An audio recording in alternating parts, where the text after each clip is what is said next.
I'm here today. I'm here today. I'm here today. I'm here today. I'm here today. Are you? Are you? Are you? At DPS, attendance is important. That's why we're challenging all schools to increase and improve their daily attendance. So I ask again, we're here today. Are you? Are you? For Black History Month, we're talking to DPS principals to talk about how their school represents the people they're named after. This episode, we have Charity Adams. Welcome. Hi, hello. Can you tell me a little bit about yourself? Hi, my name is Carla Goins, and as you know, I'm the principal at Charity Adams Early Academy for Girls.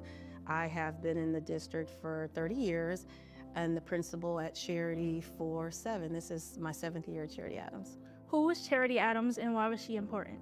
Charity Adams was the first African-American female to lead her battalion in World War II.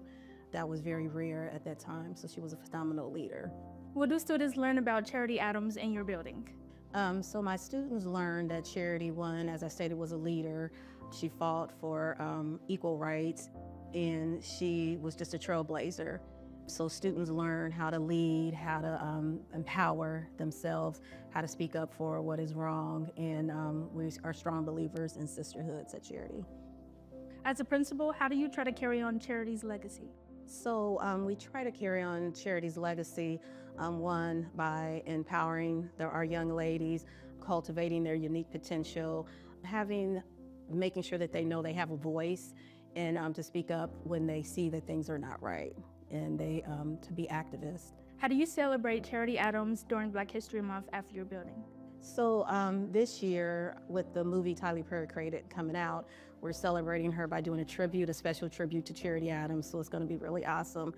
So the young ladies will do a skit from the movie, so we're really excited. It'll be next Friday, February 28th. Why should students attend Charity Adams Early Girls Academy? Students should attend Charity Adams Early Academy for Girls because it's a phenomenal school. It's an all-girls school, and again, as I stated, we're about sisterhood, empowerment, and just creating that environment where our young ladies are thinking about careers that haven't existed yet, so we're pushing them to be leaders. So it's just an exciting and very powerful experience just being at an all-girls school. What makes your school special? My school is special, one, because it's a single-gender, all-girls school, and it's the only one in the area, in the state, as a primary middle school, all-girls school. And then also, when you enter our school, it's just a very warm, welcoming environment. It's a community, and it's a great place to be and work.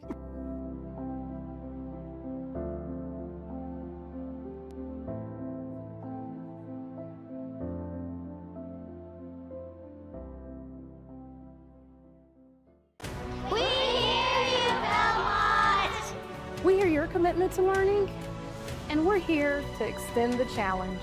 That's why we're asking every student, family, and staff member to be present and be engaged. When we show up, we build a foundation here. And when we show up, we build a future. I'm here today. I'm here today. I'm here today. I'm here today. We are here today! We believe in the power of showing up. So we're here today. Are you? Are you?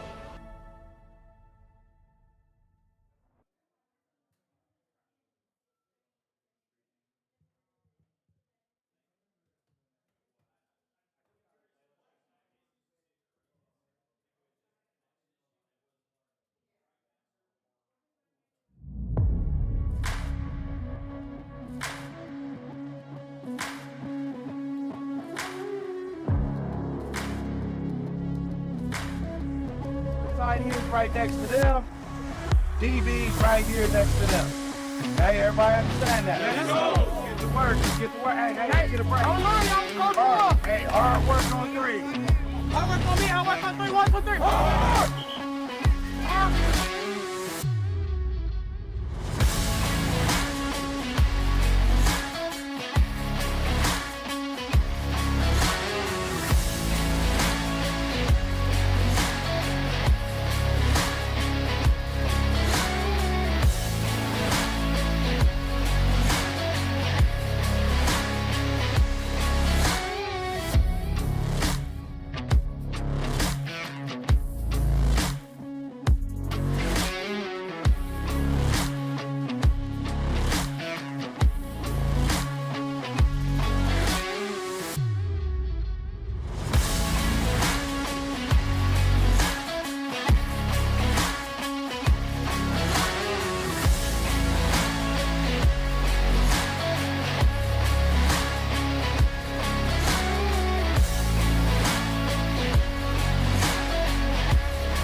right, hey, let's get out of here. Let's get out of here.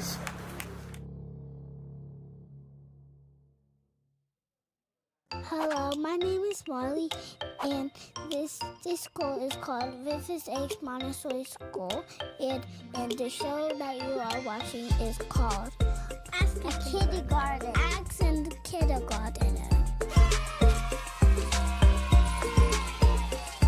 Okay, so what's your name? What's your name? What's your name? Miriam. What's your name? Dalton. Dalton? Yes. So, what's your favorite animal, Ashad? Lion. What's your favorite animal, Miriam? I like elephants. What's your favorite animal? A lion. What's your favorite cartoon, Ashad? Cartoon? Yes. All right, let's move on. What's your favorite cartoon? Super Kitties. Hey, why Super Kitties. Super Kitties. Why you? Ooh, I like that's that. Rude. What's your favorite? Spider-Man. Oh, right. What's your favorite comic book, boy? What's your favorite comic book? Spider-Man. What's your favorite comic book? That is show. Okay. Comic book? No, that is that one. All right, what's your favorite comic book? I don't have one. What's your favorite comic book? I have. And that's perfectly fine, Miriam. I have. That's perfectly fine. I have a dinosaur one. Dinosaur? That's not a comic book. I don't like dinosaurs. Raise your hand. I don't have one. What's your favorite book if you don't have a comic book? A comic book? No, it's a book like those, not a comic book. No book. Okay. A Spider-Man one. What's your favorite book? Are you scared? No, you're scared. Is that the one that's right there? No, that's that one right there with the bunny and the bear. Oh, that's my favorite. That's my favorite. Okay, let's go outside, everybody. So let's move on. What's your favorite book? Dinosaur. Why does it always have to be dinosaurs? Because I like dinosaurs. What's your favorite food? No, no, I'm first. No, you're not. I get to choose who's first. I know you ain't supposed to talk back to me, lady. Oh. I will call you old man if you don't stop calling me old man. Did you just call me old man?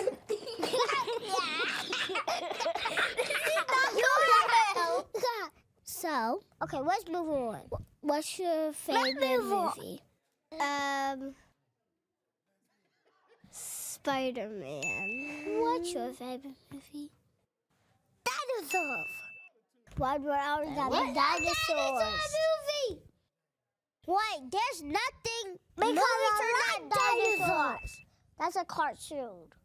Because I like dinosaurs. Dinosaurs are not a movie. Yes, it is. No, it isn't. Let's move on. Okay, I'm running downstairs.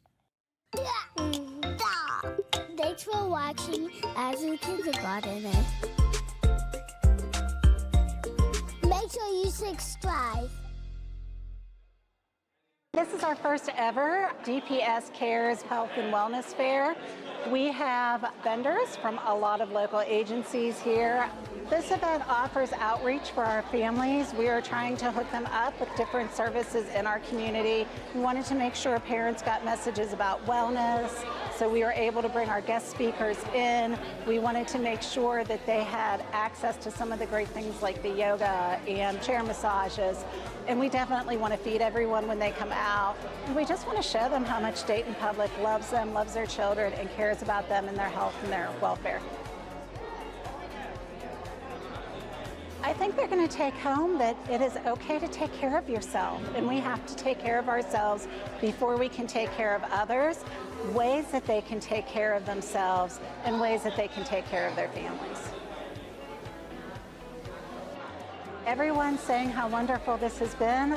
The kids are having a ball. Their faces are painted. They have great prizes. They're getting lots of good information. We had massage therapists come in. I've had multiple people say I got a chair massage and I feel so good right now.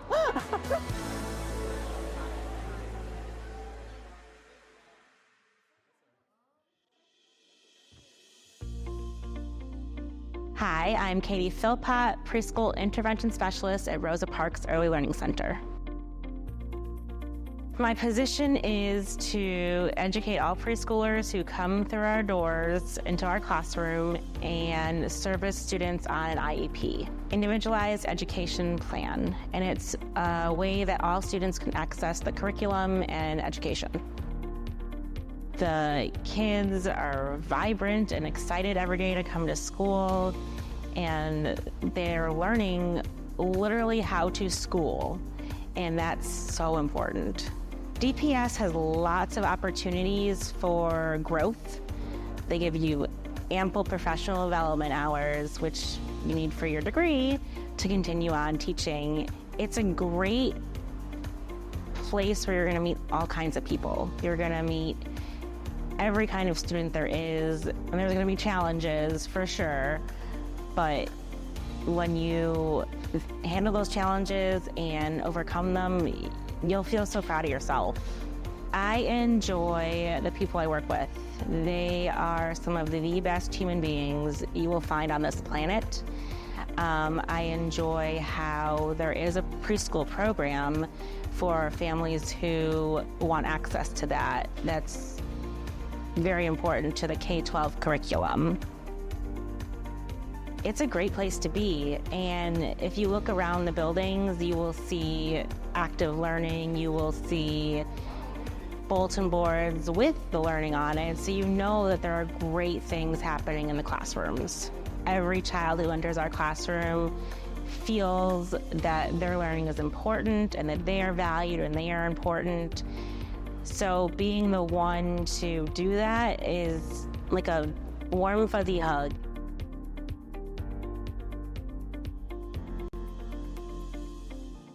Hi everyone, today I'm going to talk to you about bus safety. Every day, thousands of Dayton Public School students ride the bus to and from school, and it's important to know how to stay safe.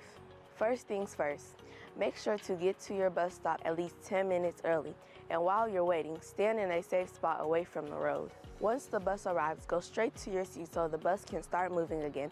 And remember, while you're on the bus, stay seated and keep the aisles and exits clear.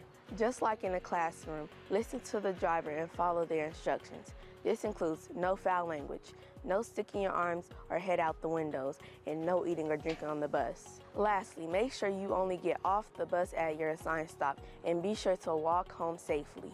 Let's all work together to follow these rules and keep our bus rides safe for everyone. Thanks for listening, and stay safe, DPS.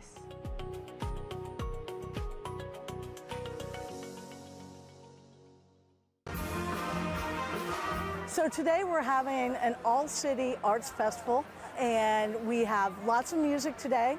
We have combined all of our schools together to make music performances all day today. We have choirs, we have bands, we have orchestras, and we're all here to celebrate music in Dayton Public Schools.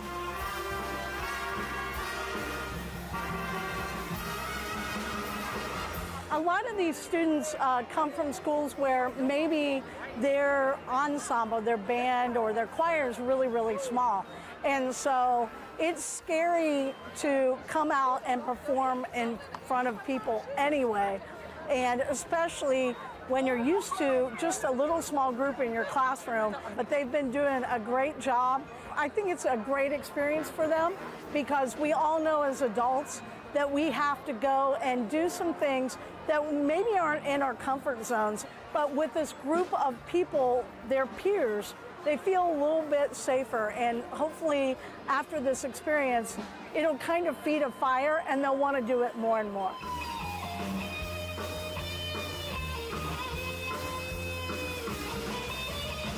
Really, music can tap into that creativity that a lot of kids just naturally have, but seems to dissipate often as they get older. So we're tapping into that creativity, giving them that self-expression.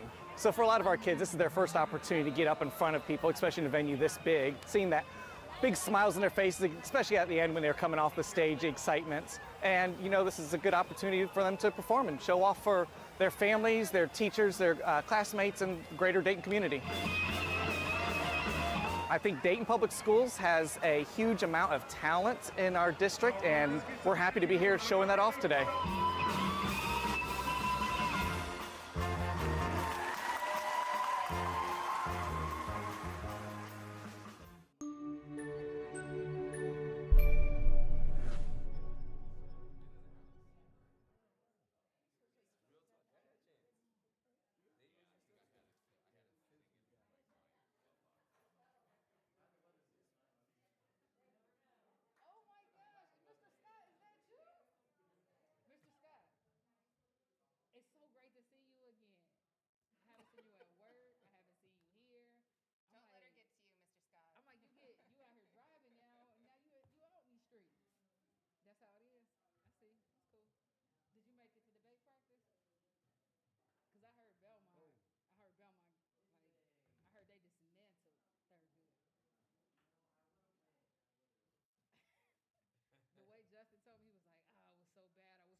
The same team that he beat is the returning team this year at Belmont. That's hard to. And they down here slashing like. To be the champ, you gotta beat the champ. Oh, the Belmont, one of the Belmont kids is also a senior. He's coming with vengeance. Oh, come on. Brother Scott will be ready. You still on the team, aren't you? Yeah. Oh yeah. You the champ. You'll be ready. Don't put Antonio Brown and leave. Hold on. We emailed his coach to let him know we're sorry if the spirit shop was in the way. Let us know what the practice schedule is. We'll make sure he's never scheduled during those times. He chose the spirit shop over the debate. Oh, we took care of that for him. Don't worry about that. You like the spirit shop?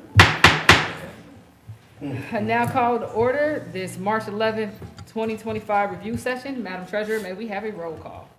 President Goodwin. Here. Dr. Bailey. Here. Mr. Lacey. Here. Mr. Smith. Present. Ms. Reinhardt. Present. Mr. Walker. Present. Ms. Wick. Present. Mr. Scott. Present. Present. Please stand for the Pledge of Allegiance. I pledge allegiance to the flag of the United States of America and to the republic for which it stands, one nation, under God, indivisible, with liberty and justice for all. Oh, you got it dark up here. It's all dark, man. Yeah, that's You got it dark up here. It's still dark. Darkness. They're very bright. All right, everyone, we are here to inspire, educate, and empower. Our vision is to inspire, educate, and empower scholars for a lasting impact. And our purpose is to cultivate a supportive and engaging educational experience. Dr. Lawrence, can you please give us some of the district events that are happening in the upcoming week? It's a good one. I'd be pleased to. Math Olympics, Saturday, March 15th at Belmont. This is an opportunity to remind former President Smith that I was a math coach and a champion at Meadowdale. E.J. Brown. Thurgood Marshall High School, STEM High School, Saturday, March 15th. We are having a cheerleading competition. Now, if you weren't there last year, you've got to get there this year. I got to tell you, the energy was incredible. It was at Belmont last year, but this year it's at the Thurgood Marshall STEM High School. Cheerleading, Saturday, March 15th. Start time, 11 o'clock a.m. And the debate tournament that Dr. Goodwin will be participating in this year. She's coaching charity. She's been training a lot. We'll see how that's going to work out. I was cheated at my last one. I want you to know that. She's been training to get girls at charity. We'll see how her coaching plays out. Saturday, April 12th, 8 o'clock a.m. at Thurgood Marshall High School. And then finally, our Lucy May Wyatt speech contest, Wednesday, April 16th at Wright Brothers at 6 o'clock p.m. So we're excited to be doing lots of activities for students. Excited about that as well as a former Lucy May Wyatt 4th grade speech contest winner. Nothing to brag about. Okay. I'm excited about our next section about this, our first First, we're going to jump into our budget presentations, which we want to make sure that not only the board knows how our district is proposing to spend funds, we want to make sure our community is able to also see some of the ideas or kind of the recommendations that are being brought before us for the next fiscal year. So Dr. Lawrence, I believe we have one from you, and Dr. Jones, we have one from you this week. Well, Dr. Jones, would you like to go first, or would you like us to go first? Ladies first. Ladies first? Say less. Our dynamite. Say less. I got the message. Our dynamite Chief Academic Officer is on her way up, Miss Akeisha Sheehy, and she is coming up for our departmental budget presentation, 3-time Momentum Award winner. Come on up. Good evening, good evening. Thank you for having me. I am going to go over our curriculum instruction budget for the upcoming year and review our current year. All right, so for the funding year 26 in our department is kind of massive, but for this overview, we are just looking at the curriculum budget. We are not looking at the EL budget, the gifted, or MTSS. This one just encompasses instruction and professional development. So for this department, we have 12.5 FTEs full-time that we're requesting. Our total salary is $1.4 million, and total non-payroll is $7.3 million. Our approved budget for the current year, we have 15.5 full-time staff members at 1.7 million, and the non-payroll is 3.7. So we've decreased our full-time staff, which takes our salary down $325,976.84, and our total non-payroll request is increased by $3.5 million. So this just details our staffing. Again, we are going from 15.5 to 2.5, and we are decreasing our FTE by 3 and decreasing our payroll by $325,976.84. And then you can see the breakdown of our FTEs. So our non-payroll request for this year in purchase services, we requested 1.7 million, supplies 1.9, capital outlay $34,653.73 for a total of 3.7 million in non-payroll. Our request for the upcoming year, the major area is supplies that has increased, as well as capital outlay. So supplies, what has happened historically is that many of our resources have been put on payment plans. And so over the last 2 years, we've been getting through payment plans. And we've had a talk with budget about how those contracts happen. We've been getting into 6-year contracts, 3-4-year contracts. And so this year, we finally kind of cleaned it up and entered into 1-year contracts. At the most 2 years, asking them to break those contracts up into 2. But because of that, the amount that we're paying is more. And then our capital we've asked for $2 million because our Challenger Center, we are at the 30-year anniversary right now, and it has not had any updates or any upgrades. And so we are working with the National Challenger Center on a plan to upgrade our Challenger Center.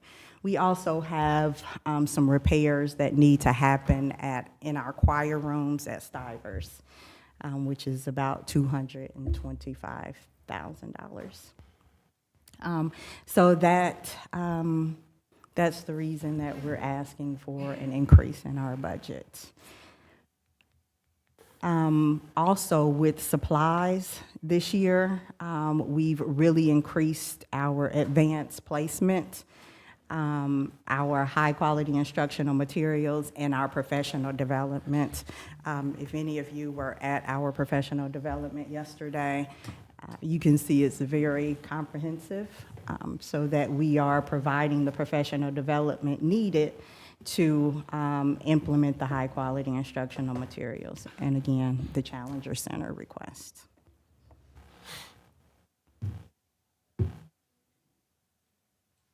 So, the department impact. We, again, enhance high-quality materials and instructional practices for better outcomes, strengthening all of our departments, MTSS, EL, gifted services, so that we provide personalized learning when all means all. And also, if you saw on one of the slides, we have decreased our spending in services to other people and really invested in our own people.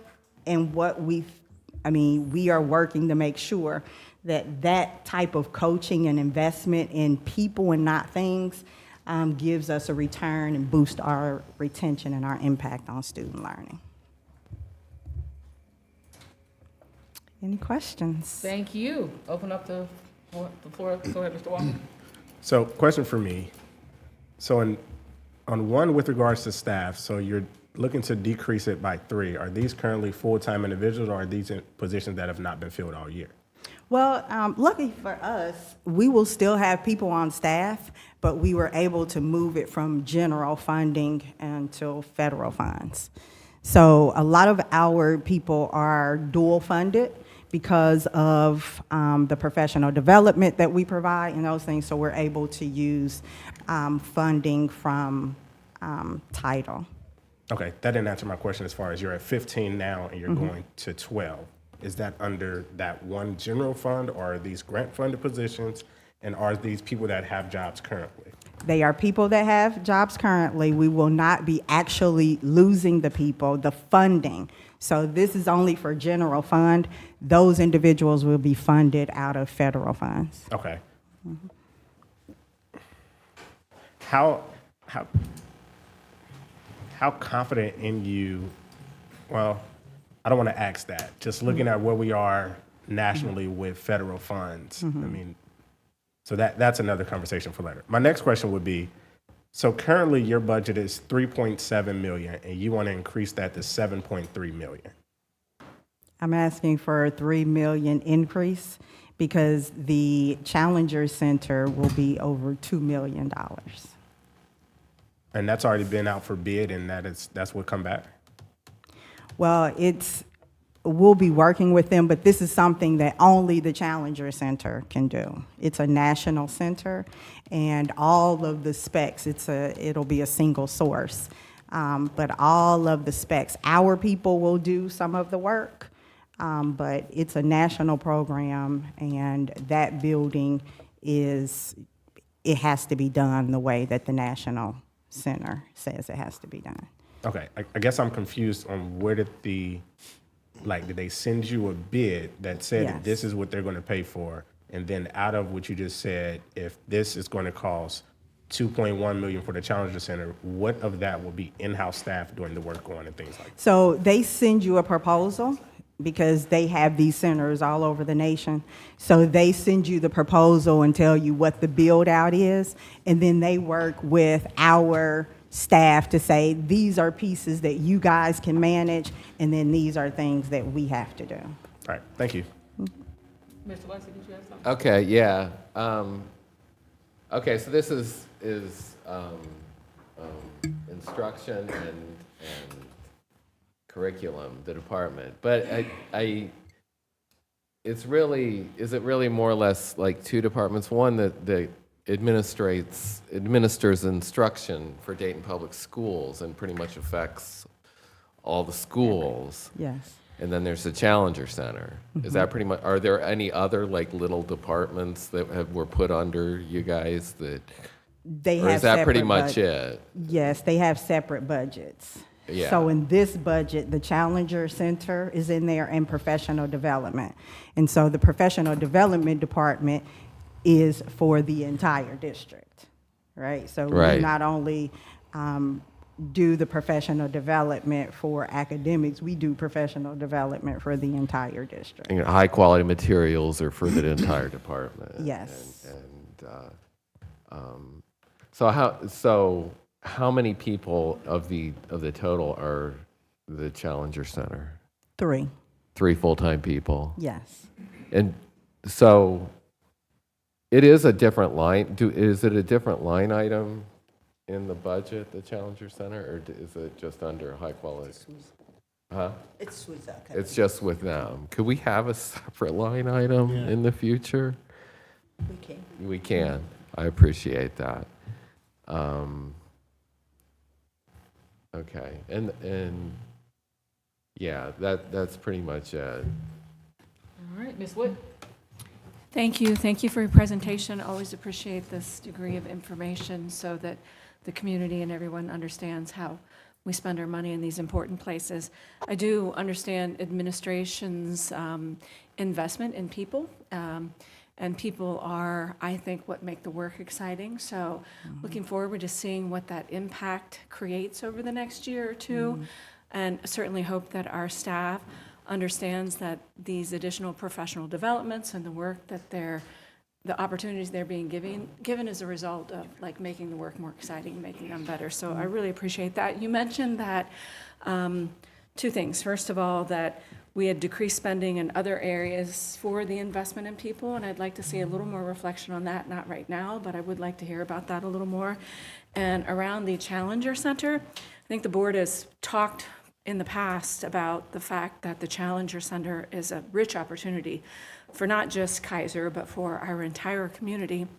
And in that regard, and especially given that the building where it's currently situated is at high capacity, that we really began to intentionally talk about that work of putting that in a different facility so that it's more accessible for our entire community, and not just EPS, but regionally. You mentioned that this is a national center and organization, that there's probably a lot of grant, a lot of funding around there, that we could potentially relocate that and make that just a different space and grow it really to the degree that it needs to be grown to. So I hope the board can jump into some of that work while we look at, minimizing investment this year and maximizing where we're going next year and those sorts of things as we're planning. So thank you. I appreciate you.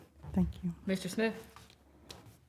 Mr. Lacy hit on the first part I was going to ask about. He is creating a separate line item if we're going to put this kind of investment, that way we can really track what this is looking like. And I would love to see just not only just the presentation on what the proposed changes, but just letting the community know more about the Challenger Center, bringing something that talks about its history, its current use, that kind of data. And I think it helps us, and it helps, the minds around here dive into how can we maximize the return on the investment, putting it in there.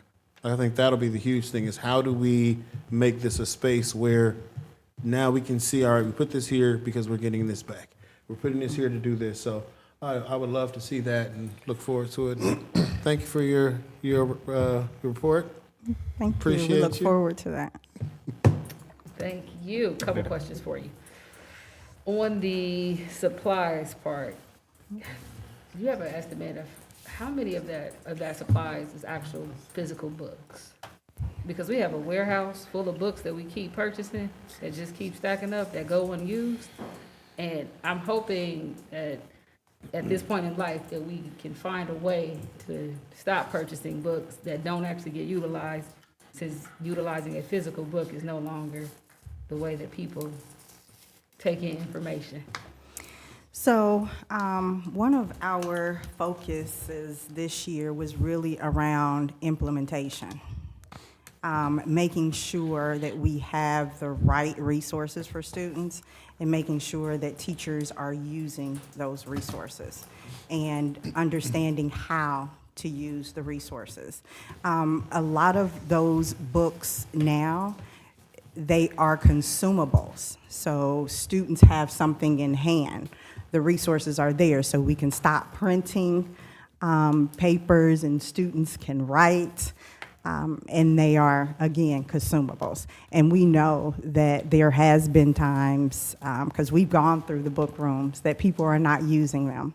But this year, our focus is that we are, because we want the instruction to be equitable across the board, and we want all of our students to use those materials. So yes, that's what we are working on, to eliminate the waste. So great, go. What are we gonna do with the existing materials? Because we have a ton in our warehouse right now that looks unopened. That well- piece of it. And second question, follow up to that, have you guys looked in, if there's a way that we can either repurpose those to some other places that can utilize them, since they're kind of out of our curriculum places, pieces of them, but something so that they just don't keep taking up space in our storage? That's what we're working on, those resources that are outdated, how we can try to get some money for those. That's an idea that we're working on right now, our book room supervisor. Can you guys, in addition to getting money, can we also look into some of the after-school programs that we work with? If they're, like, if, I don't know how relevant the stuff is in those books and that piece of it, but if there are opportunities to utilize those, not only with the things that we do, but surrounding places that may need them, because if it's an opportunity for someone to learn with it, I think it's better served to sit in our warehouse in that piece of it. So if you could look into that piece of it and kind of just get back on the timeline so we can free up that space in our warehouse, because we have a ton of stuff that we like to store, 'cause that's our thing. That would be really good. Can you talk to me a little bit about the capital outlay? Just break that down for us. In addition to the Challenger Center, because I know that's one piece of it, but what else do we have? Yes, so there are some choir rooms that are needing upgrades at Stivers. So paneling and those type of things, and the quote is about $225,000. I think it's 2 rooms right now that have kind of been neglected that are ready for upgrades. Okay. In the professional services, is that where we're putting professional development? Professional services would include things like, after COVID, we invested a lot of money into computer programs that do instruction. And we're trying to peel some of that back and provide instruction from our teachers. So some of that is in that line, and we spend a lot of money on that. Okay, so where is professional development? Which line would that be in? Professional development actually comes under the the payroll part, stipends, and those things come there. Professional services in that line would mean people that we're contracting with. So for instance, yesterday with professional development, contractors that we would have come in would be under those professional services as well. But the stipends and the paying for if our teachers went traveling or we had somebody come in would be a contractor, which would be under professional services. Can you tell me, because I just want to know what type of feedback. I know this is the first year we've had so many professional development days. I've heard mixed feedback on it depending on where you are in the district. But I am interested in kind of what you guys are hearing from your side and you are seeing from the first year of investment. Because how many more days do you guys have in this year for professional development? 1. So it was, how many was it this year? We had a total of 10. So 10. So we've done 9 so far. So of the 9 that we've done, what type of feedback from not just the teachers, but throughout the administrators, the operations team, the drivers, like what are you hearing about if it's been beneficial, if they would have seen something different, if it's a good investment for us, just kind of a little bit of that. So I think overwhelmingly people are happy to have time to collaborate with one another. I think also people appreciate the investment because I was just talking to someone. We had a teacher. He was a first-year teacher, and after his first year, he left. And he just recently rejoined us. And he was in a math professional development yesterday and said, if I would have had this type of support, I wouldn't have left the first time. So I think people are really appreciating that we are valuing them. Now, there are some people that think, the time I could have used it doing other things. But overwhelmingly, people are really responding to the investment, the time, the collaboration, the intentionality. Yesterday, I was totally, and I tell my team this all the time, we don't want to just satisfy, we want to impress. And I was thoroughly impressed yesterday with the services and the supports that we provided to our paraprofessionals. It has never been as robust as it was. The options, the availability, again, the intentionality to support them in the work that they're doing. Something that they can take away immediately and put into effect. And it was across the board. I mean, it was impressive. And so we do have, every time that we give a professional development, we get feedback, and so we can share that information. But yeah, overwhelmingly, it's been positive. Okay. Can I just ask to have a breakout of how much we've invested in professional development? And if you guys, either by survey or any other method, you can see how much individuals themselves have invested outside of you guys in their own development, which this is a foreign concept for me, for an organization to invest in your professional development. So I am interested to see what we're putting in it, and if we can ascertain any information of what people are putting into themselves too. Yes, and another thing that's really been positive is that on the services, as you can see, we went down because we're using our internal experts to work with one another, to share their expertise. And again, they feel value in that as well. Okay, thank you. Madam Mr. President. Mr. Walker, Dr. Bailey, then Mr. Lacy. So for me, the title that says Curriculum Instruction and Assessment Office, but I do not see anything regarding assessment in the presentation. So is that a separate budget that will come later? Got it. Thank you. Dr. Bailey. My question, I want to rewind with the materials that's going to be used. Now, how are you going to hold the teachers accountable for using that? Because if they wasn't accountable for using it before, how are you going to do it this time? So we have walkthroughs that we do in every building. We're in buildings constantly supporting teachers in the implementation and the usage of materials, and not just materials, but instructional practices. Just today, we had for our K-8, we use a particular curriculum, and we had those people in buildings today coaching and following up with our teachers. We go in to make sure that the resources are being used. If they're not being used, we have coaching conversations with the leadership of the building. We have coaching conversations with the teachers to figure out why, because it is our expectation that it is used, because it is high quality instructional materials, not just because the state says we have to, because it's what's best for our children. And I would love for you guys to go in and see what it looks like, what it sounds like, what it feels like. Because if you do, you will understand how passionate we are about all, meaning all. Like, we're not opting out. Nobody gets to opt out of that. And so that is what we do every day. And it's really important. Thank you. Mr. Lacy? And in learning software, is that under here also? It is. Yes. And are there any major changes as far as learning software? Are we just going with the same flow?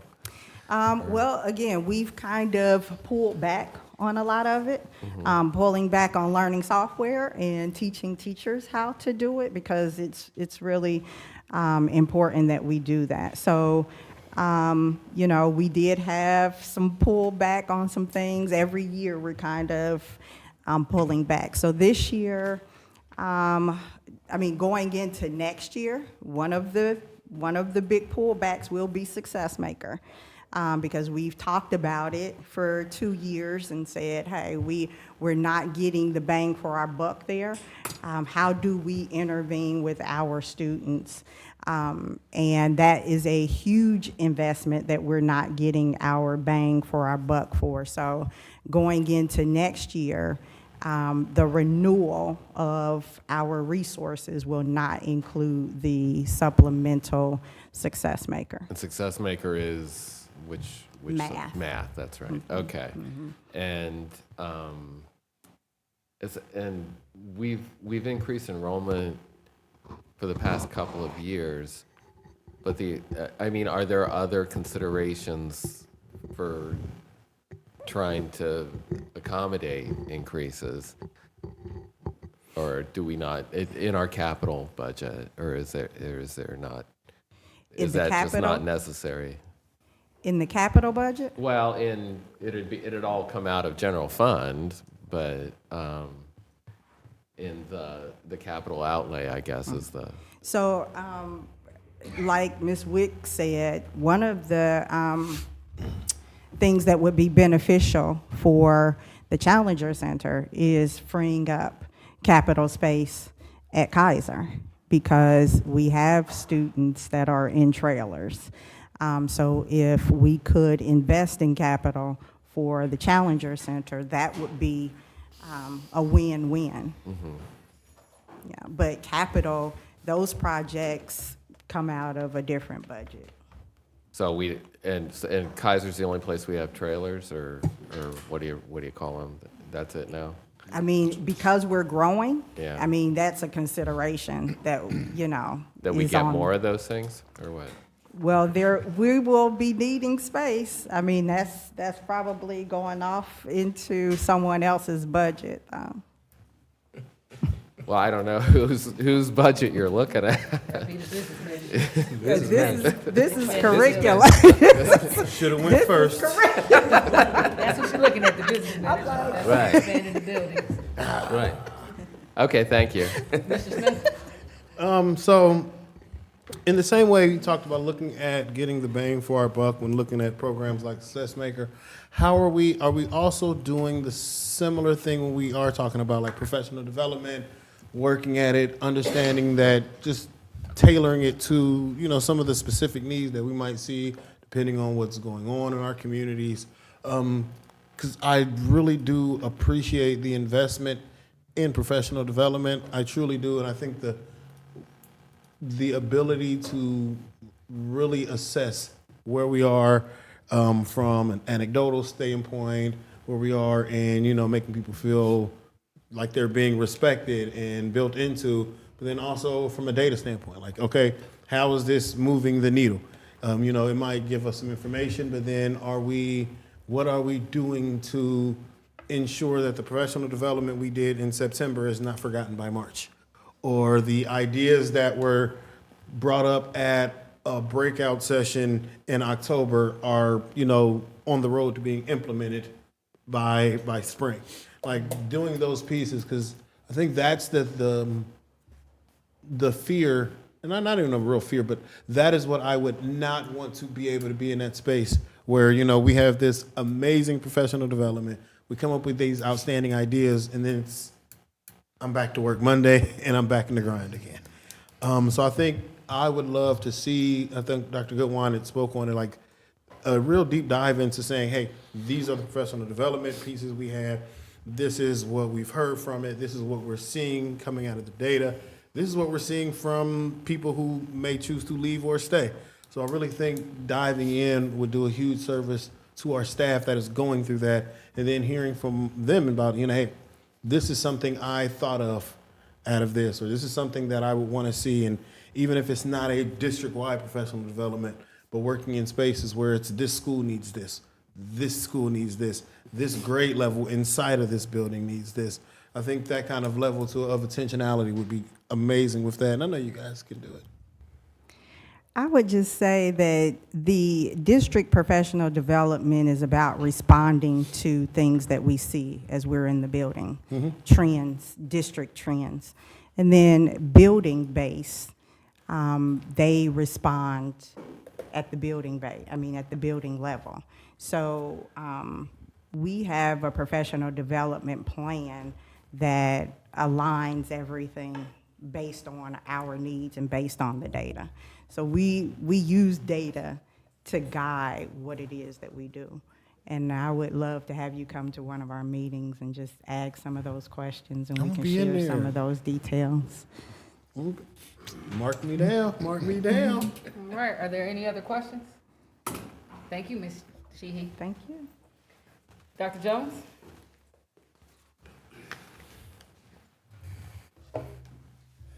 Good evening. First, I want to thank you for the opportunity to present.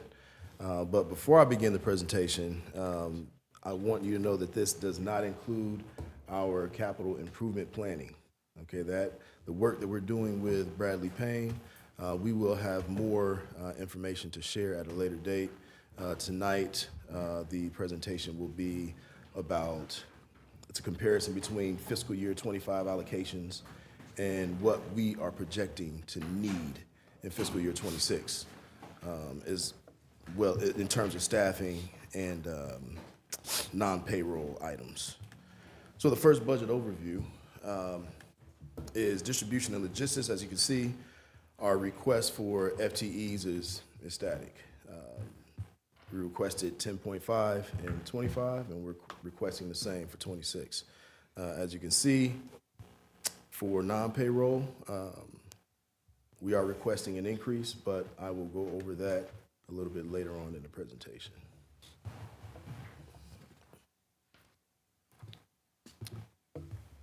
Next, we have our custodial budget overview. As you can see, we are requesting the exact same number of staffing as fiscal year 25. And there is a request to increase for non-payroll items, and we'll talk about that a little bit later. And as you can see, I kind of broke it down in different divisions under operations. The mail and duplication budget, we have our mailing and duplicating. We are requesting an increase here.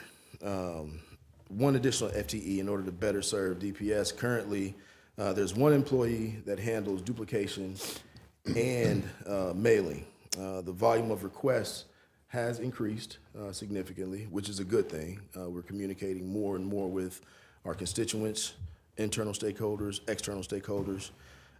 But if and when this individual is off from work, it's hard to fulfill the volume of requests that come in. And so we're going to request an additional FTE, one for mailing, one for distribution, and then we'll have some cross-training that takes place just in case an individual unfortunately can't make it into work. But again, we will be more efficient and effective in this department with an additional FTE.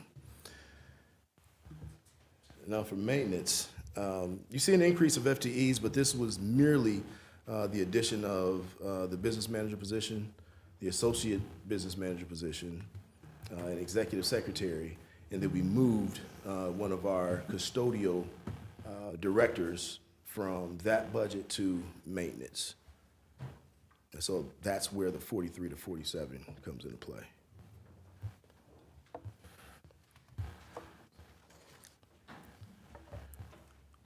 Okay, in terms of grounds, there is no change in FTEs, but there is a slight increase, significant increase in non-payroll issues or items. We'll discuss that here shortly. For compliance, you can see that there is no increase for FTEs. However, there is a significant increase for non-payroll issues. This next slide is merely a depiction of what I shared with you about our mailing and distribution center. Okay, non-payroll requests. As you can see, in terms of purchase services, there's a decrease from 53,000 to 28,000. Supplies, a decrease from 24,000 to 19. There is a significant increase in equipment, $107,000. The increase is attributed to the purchase of equipment designed to lift freight to the mezzanine. Currently, we have significant safety concerns, if you will, with staff members carrying items, boxes, up steps. And so this was a recommendation from BWC.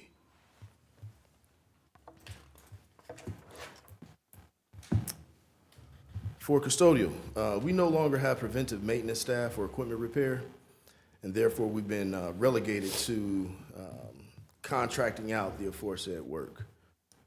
And so that comes at a cost. And so that's why you see an increase for purchase services.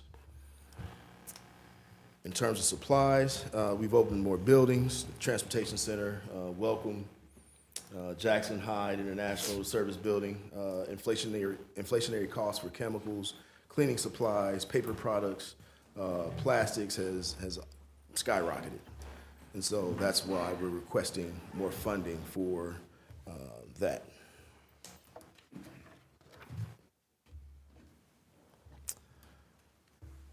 Okay, next slide, please. Mail duplication. So equipment and leasing costs have increased. You know, we don't own many of the copiers that we have, the duplicating machines, and so we lease those. Those prices have increased significantly. And again, as stated earlier, the number of mailings that go out on a regular basis have increased as well.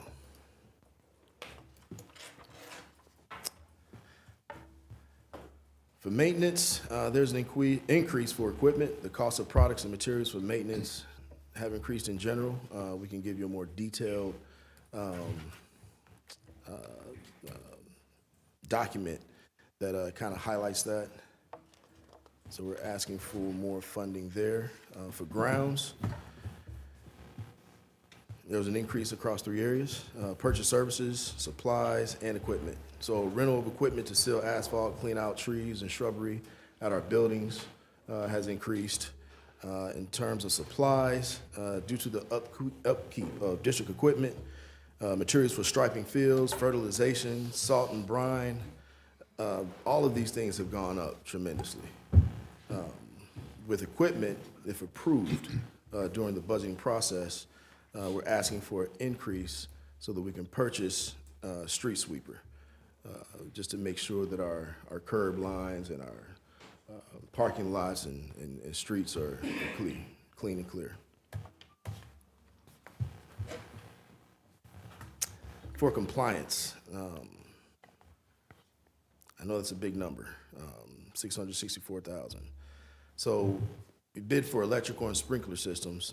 So there's the state requires that all schools undergo sprinkler and electrical certification, if you will. The last time that this was conducted, it was paid for out of ESSER funds. Those funds are now gone, and so we're asking for an increase there. And in terms of dues and fees, this increases for the cost of our staff to secure the necessary certificates to do their jobs. Also, our elevator and boiler certificates are required to be inspected annually by the state. That comes with the cost as well. And so that's why you see an increase for dues and fees. Department impact. Our mission is to support the student, staff, and overall community of DPS. It's absolutely imperative that our buildings and systems are clean, safe, accommodating, and aesthetically appealing to all of our constituents. And so at this time, I'd like to entertain any inquiries you may have. Thank you. Any questions? He asked for inquiries.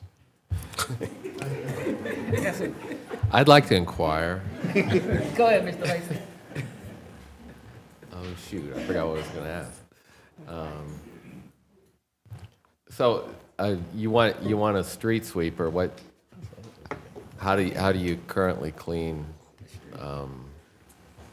parking, is it parking lots and Yes, stuff sir. like that? So our custodial staff goes out and sweeps and picks up trash around the area.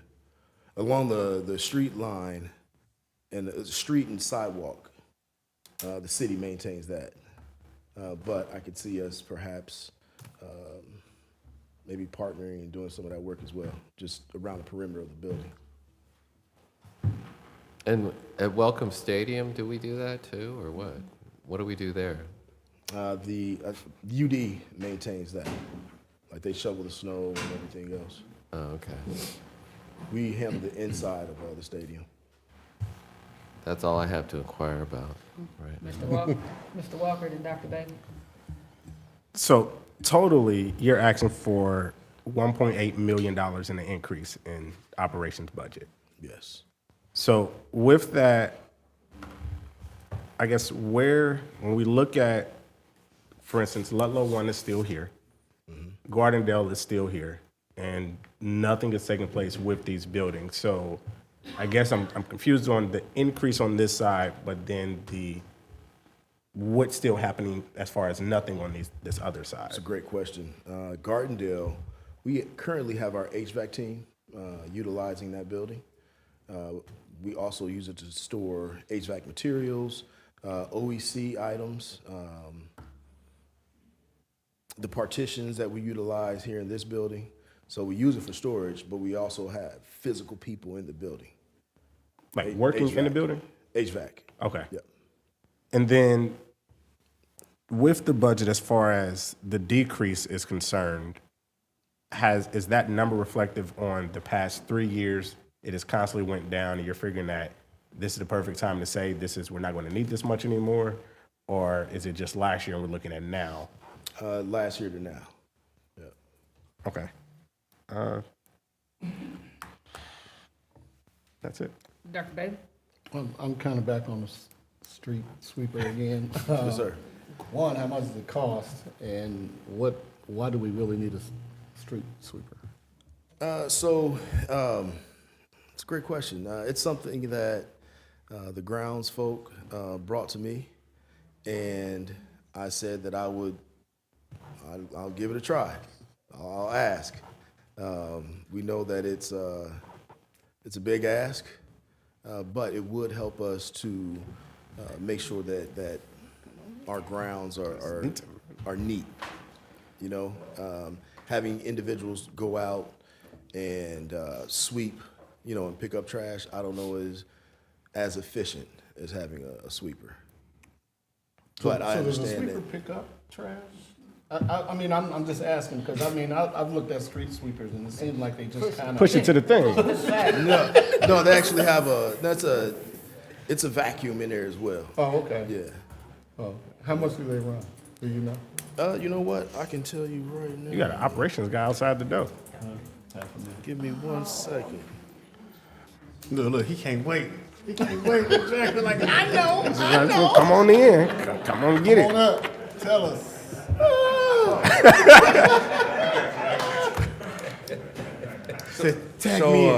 They right at $350,000. That was when we last had it. We had looked at purchasing one a couple years ago, but due to our finances, we didn't have it at that time. So we wanted to put it back on, and that just saves us for not just the around the curves, but also in our parking lots. So we used one when we went to Welcome Stadium when we had the state track meet.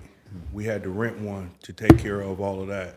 So we wanted to get one for the district, and that would just help in any type of situations where we got glass. We still have some of the things that the asphalt and things that are all around. So this will help us with all of that. So currently, the grounds guys and the custodians work together to get it taken care of. Can I? Yes, it sucks everything up. And the one that we're looking, it also helps us where we don't have to trim. It would trim because of the blades that it has on it. It'll trim also. So let me ask you, does this save us time or Yes. something? Like, what's the $350,000 investment plus maintenance plus all the other stuff? What we saving on our side? Like, We're going to save a whole lot of time. That'll save all the time for, like right now, once everything is done, we basically have to go out and physically blow, and that's the grounds guys, they're working, they're walking the whole, whatever property we're at. However, we did this, we will have a grounds person go out on the weekends and make sure that all of our grounds are taken care of with the street sweeper.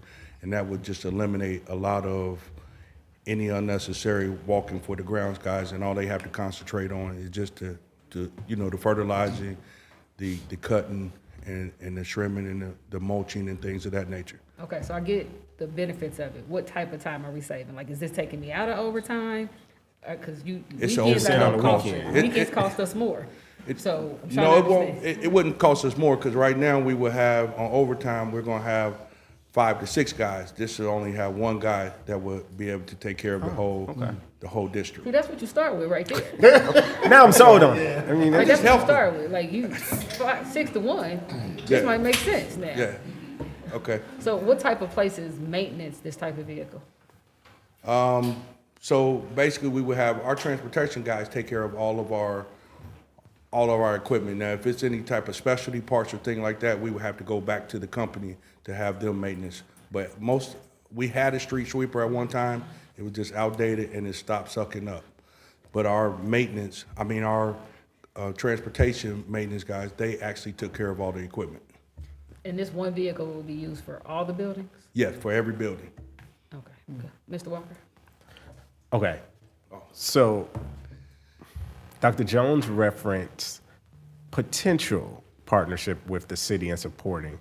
How did that work with snow removal and the partnership there?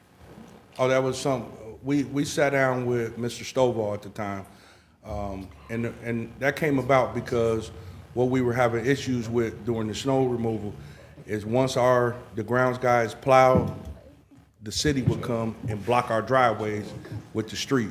So now we kind of work together where we know when the city is coming, what they've already done. And we also brine, because they have a tier system that they work on. And so what they do now, they put a preference on the Dayton Public School buildings.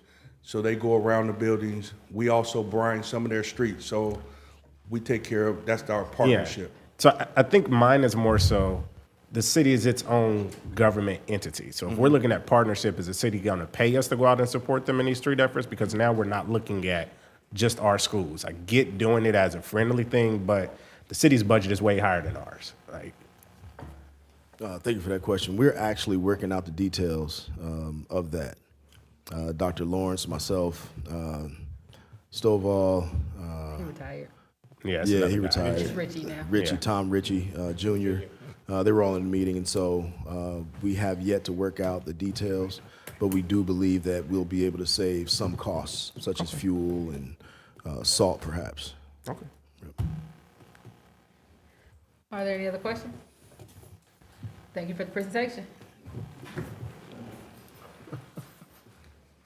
Oh. You're good as well.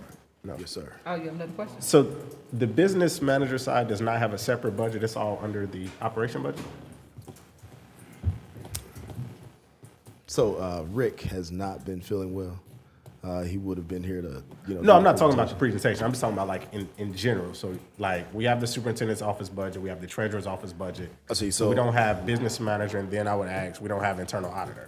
So I would say that the entire operations from buildings and grounds, everything we highlighted today, athletics, all falls under the business manager. You're not understanding his question. He's asking you don't have a breakout for just the business manager office, Yeah. similar to how the superintendent has a breakout for the superintendent's office, the treasurer has a breakout for the treasurer's office, the board of education has a breakout for the board. That's what he's asking. Yeah. So then essentially, so you don't have your own breakout, and then I would take it Ms. Hamilton doesn't have her own breakout. She has a presentation that's coming up. Oh, okay. There we go then. You speaking for her? I will as well. I just didn't see it on that monthly front. That's right. I think what Mr. Walker is recommending to you is that you get with the treasurer to pull you out of the maintenance budget, the people you put in there, and put you guys in a separate thing so we actually can see that breakout of what that is, and it's not encompassing the maintenance budget. Makes sense. Is that correct? Yes. Makes sense. Okay. Appreciate it. Definitely. Well, thank you for your presentation. Next up, this actually came from a constituent who made a reference that there's a lot of really great programs that happen in the district, but unless you are closely connected, you don't know about them. I talked to Dr. Lawrence and his team about giving us just brief highlights of some things that people may want to know about. Dr. Lawrence, your first one. Ms. Miner's on her way up. Oh, it says a whole other name there, but that's okay. Go ahead, Ms. Miner. Floor is yours. Yes, good evening, Dr. Lawrence, Dr. Goodwine, and board members. Mr. Simmons is under the weather, and Mrs. Spurlock is at a parent meeting, so she was here. So I'm going to report for them some exciting news. So on the elementary side, we already talked about Math Olympics. We're all excited about it tomorrow to make sure we're all there in support at Belmont. But last Saturday, the elementary intramurals of chess and checkers tournament took place at Ponence. This event that supports our students' strategic thinking, problem-solving skills, this year's event was well attended by many families, staff, and many more competitors.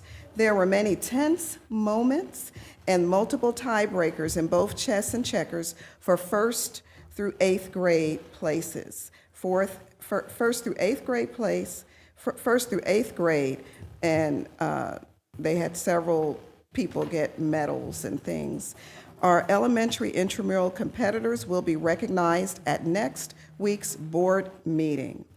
Teachers, Mr. Willie Bailey and Mr. Michael Triola are the leads for the intramurals, and they do a great job. So we're excited about that.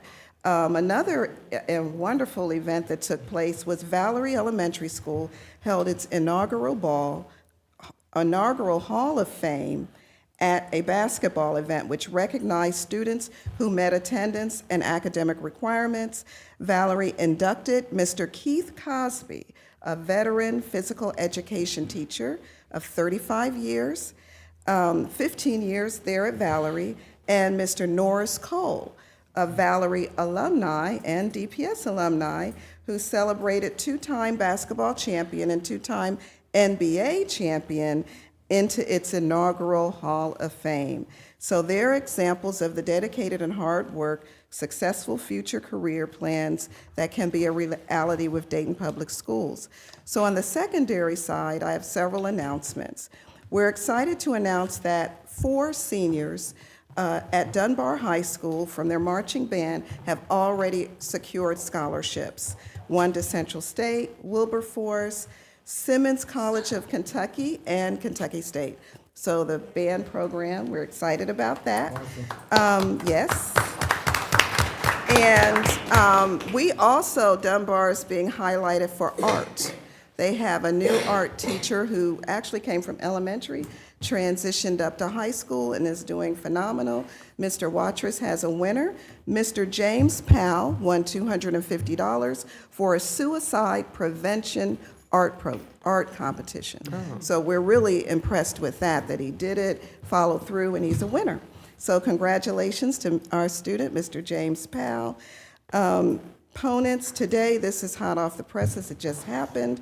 11 students from Ponence, combined Ponence and Meadowdale, are headed to Orlando, Florida for the National Business Professional Association's competition. So again, we've got nationals going, so congratulations for that. And that's all our announcements for today, our updates. Thank you very much. Appreciate that. You're welcome. I got a question. Go ahead, Mr. Walker. So for the suicide prevention one, is that through the county prosecutor's calendar? I think so, Okay. yes. Perfect. And then the second one, those 11 students, is the district paying for those students to go? Yes. Okay. Yeah, that's perfect. So we'll have more.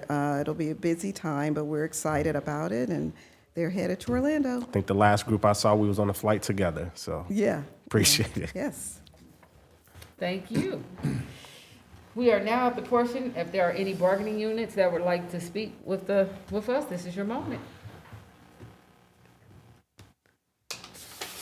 All right, Madam Treasurer, do we have anyone who has registered to speak today? Yes. Okay, let me just say this piece. Comments are limited to 3 minutes. It is inappropriate to address any matter involving pending disputes, grievances under a labor agreement, disciplinary action involving an employee or a student, ongoing labor negotiations, concerns or matters that have already been settled, and/or any matter which, because of its nature, is deemed appropriate to be discussed in executive session. Can you please go ahead, Madam Treasurer? Jackson Dickman. Jackson Dickman.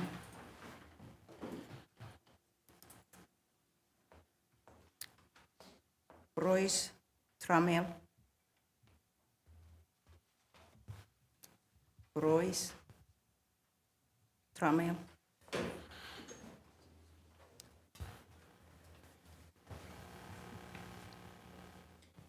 Jamaica Hood.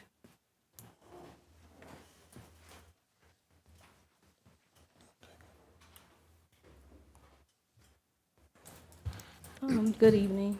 I'm a parent of a child at Ponus High School. My son is Austin, and he has an IEP, which I have had multiple concerns that I was wanting the board to hear at this time. I received a disturbing call from my son's math teacher, Ms. Millerton, and she had told me that my son had skipped class for 4 days in a row. And so my concern is where has my child been? Which in his IEP, I am to be contacted if he's absent, tardy, or has any kind of behavioral issues just due to past incidents with truancy and other matters. I come to find out that my child, I send out an email to all teachers to say, hey, are you aware of the situation? Ms. Holt had called me back to say my child was in her class 2 of the 4 days, which later found out that he was in her class all 4 days. She did not ask him for a pass. She did not ask him, hey, where are you supposed to be third period? So in consequence, my child is not able to make up that work for 4 days. He's been missing in math class. There was an incident with Ms. Holt prior to that where I had requested her to communicate with me to come to the IEP meeting because number one, she's an intervention specialist. I expect those type of teachers to be at IEP meetings. She declined, refused to call me. It got to a point where I had to file a complaint with the state, because there was other matters that she didn't want to handle at that time. So for me, for a teacher to allow my child with previous attendance issues, previous concerns, skip in her classroom for a whole 4 days straight, and the only way she said anything is because I sent out an email, that is unacceptable. Then I have his teacher, Ms. Saylor. She has reported my child absent tardy 28 times. I spoke with the attendance lady. I said, is these tardies coming from him coming into the building late, or is this the teacher saying that he's been late? And she said, the teacher. So I've called Miss Saylor 48 times in her classroom, never picks up the phone. Send out an email, never got back with me. I had his intervention specialist ask her, hey, is she out sick? Do you know where Miss Saylor might be? She said, no, she's here, but I'll let her know because she's the one who's implementing this IEP and making sure that even the general ed teachers know what to do and what not to do. She told the teacher, I'm not thinking about Miss Hood. I'm not calling her back. I'm a general ed teacher anyway. He's only in my class for an elective. Excuse me, Ms. Hood, that's your time. Okay. I'm gonna ask Dr. Lawrence, can you follow up with Ms. Hood on these issues that are occurring, please? All right, thank you. Thank you. Any other speakers, Madam Treasurer? Yes. Erica Paul. Erica Paul. Clydia Mason. Clydia. I think that's the Yes. other one. She's on another part. Okay. Cleon Humphrey.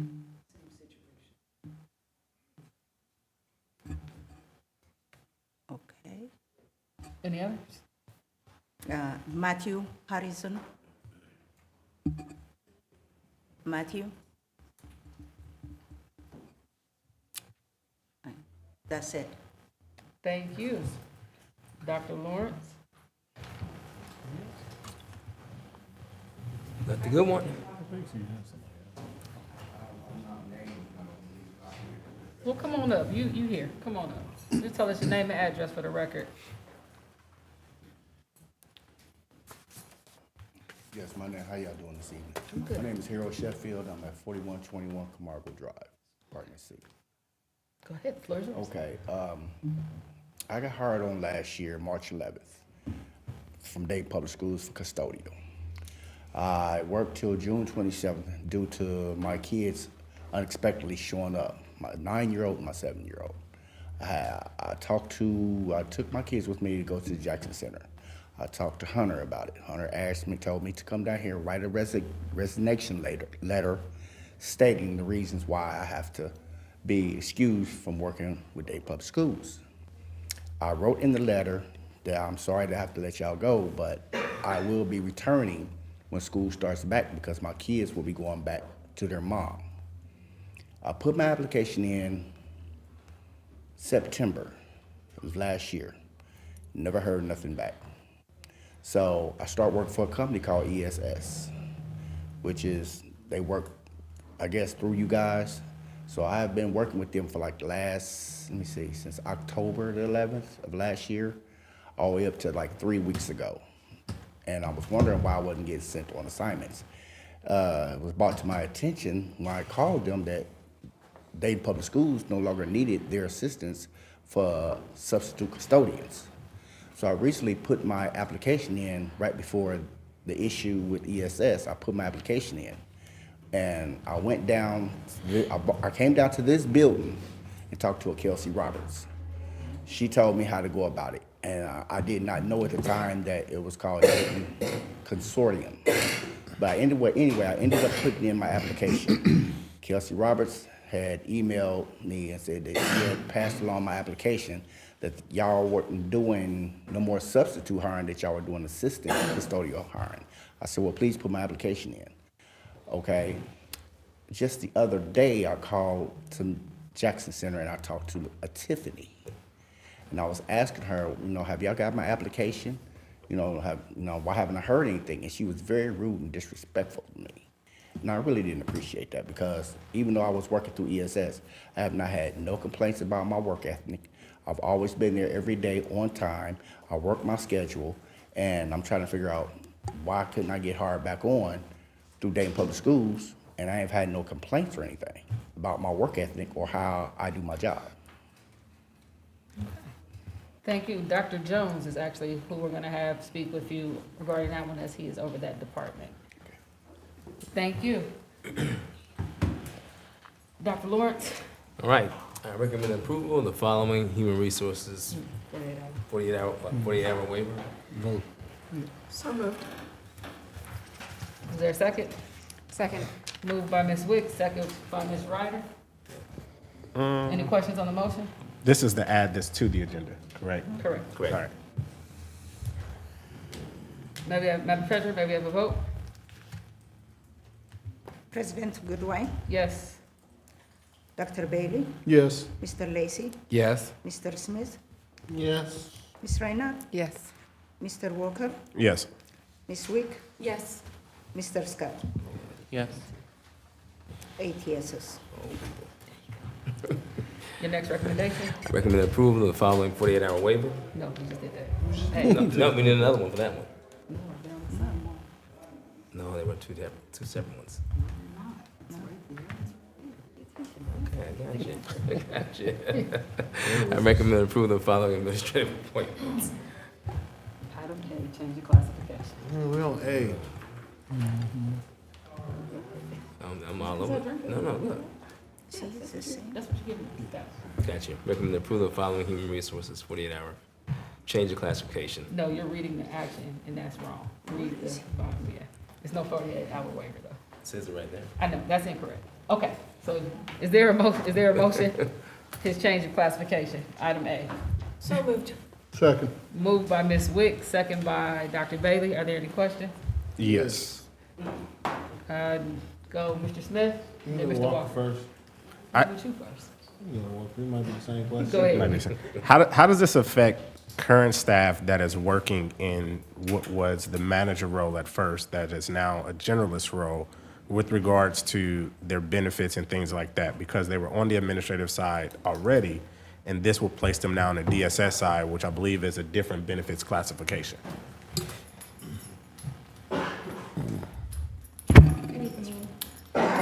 We didn't decide to make this change until after we verified that there are no people in the manager position. So we're essentially moving just the position and no people that are in that position. So that position is vacant right now. So we're kind of abolishing it off the administrative pay scale and moving it as a salary DSS position. The money matches, so it was the closest position that we could move to that salaried role. So the manager position is vacant, but we have confidential support managers that are classified as a manager and gets paid as a manager rate. I'm not sure. I just know that before the decision was made to move them, we made sure that there were no people in that position. Okay, so can I ask Treasury, Andrew, or the treasurer, how is confidential support manager, like what is that role on the salary schedule? Is the salary schedule on that one is 68,000, I think, for the managers? So the same as this generalist one? Yeah. So they are working as confidential support managers are managers on the admin side. So that goes back to my original question of, there are people working in this role, so how is this going to be different with those individuals? How would they be affected on their benefit side and everything like that, because they are on the admin side currently? We asked the treasurer, were anybody in that manager's role in our review session 2 or 3 weeks ago, and the answer was no. Are there any human beings in that manager's role?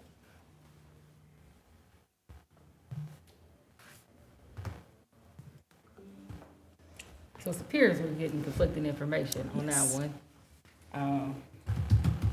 So can, Go ahead. I was like, can we So table this in to Business 1 Plus, week? is there someone in that manager's role? There's the confidential support managers are tied to the manager salary schedule, it looks like. For like that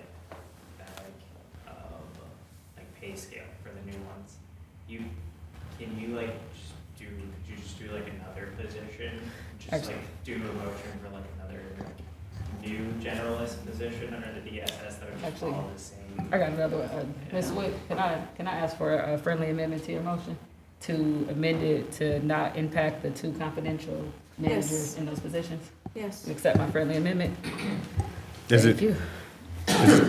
I thought it was more than 2 that's working as confidential support managers, though. That's what you guys just said, so that's why I said 2. How many is it?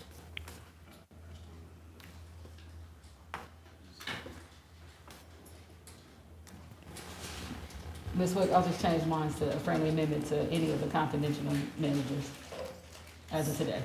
Sounds perfect, All thank right. you. Thank I have 3 right now, like in the system as of like February. I mean, I can check like the system currently, but there's 3 that I'm seeing. All right. Go ahead, Mr. Smith. All right, if you could, or for anybody, what is the rationale for changing it? What are we expecting to see out of the change, and what necessitates it?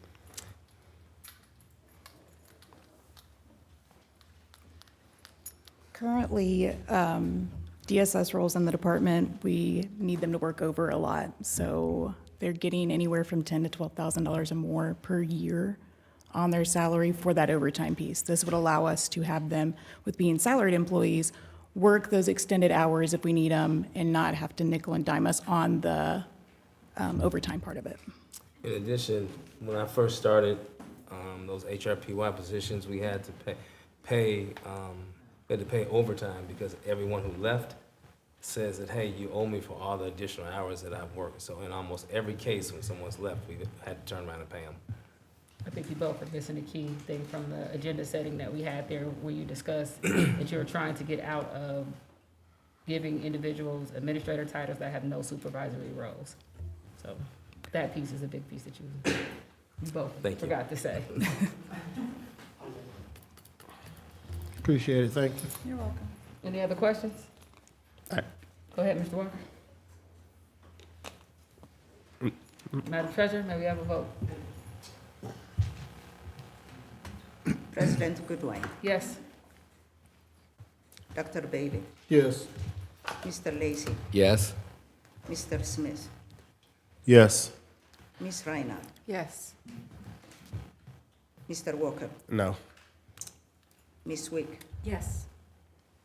Mr. Scott. Yes. 7 yeses, 1 no. I recommend approval of the following administrative appointments. So move. Second. Moved by Mr. Walker, second by Dr. Bailey. Are there any questions? Yes. Go ahead, Mr. Smith. I was just asked if we could move B4 and B5 until after executive session. Those possible. two. Okay, those two are pulled. Any other questions? Mr. Walker? Not necessarily questions. Just to reiterate to my colleagues and the superintendent, I did send an email requesting an independent investigation into the Human Resources Department with regards to turnover. In my email, I outlined since June or July of last year, just the turnover from this one department, and it seems that it just continues to happen and it's not being addressed. So just putting that out there. I will note to that, Mr. Walker, this is my 4th year on the board, and this is our 4th human resource director, so the turnover here. Not this much, went back and checked all Excuse me, 4 can I- years. can I finish Yeah, my but I was statement? reclaiming my time on what I You said. don't get to reclaim I do, time. and I That's just not a did. thing. Move So like I on. said, this is the 4th year, and I don't think if the board wants to do that, we will vote on making that happen. Is there? We get where we'll your finish this allegiant motion, lies. And then Just after that piece, if someone wants to make a motion on Mr. Go Walker's for it. thing, so be it. Are there any other comments? Seeing none, Madam Treasurer, may we have a vote on everything except for B4 and B5? President Goodwin, Yes. Dr. Bailey, Yes. Mr. Lacy, Yes. Mr. Smith, Yes. Ms. Reinhardt, Yes. Mr. Walker, Yes. Ms. Wick, Yes. Mr. Scott. Yes. 8 yeses. Madam President, I'd like to move, well, I'd like to ask you, because I can't, I'm not a board member, I'd like to pull C, have you all talk about it in the executive session with me. That's fine. I'll pull it. Go ahead, your next recommendation. I recommend approval of the following certified appointments. So moved. Second. Moved by Mr. Lacy, second by Mr. Walker. Are there Does he any mean, questions? he means classified appointments? Classified appointments D. Well, he said certified. It says, on 1D, it says, it's certified in the notes and classified over there, so let's say. It does say. It does, yeah. Oh. All right, so I'm gonna ask HR team and our board team, can you guys please make sure that the recommended action matches the side note? Because you guys are tripping Dr. Lawrence up a lot up here. Who seconded? Who seconded? Mr. Walker. Mr. Walker. All right, are there any questions on the motion? Seeing none, may we have a vote? President Goodwin, Yes. Dr. Bailey, Yes. Mr. Lacy, Yes. Mr. Smith, Yes. Ms. Reinhardt, Yes. Mr. Walker, Yes.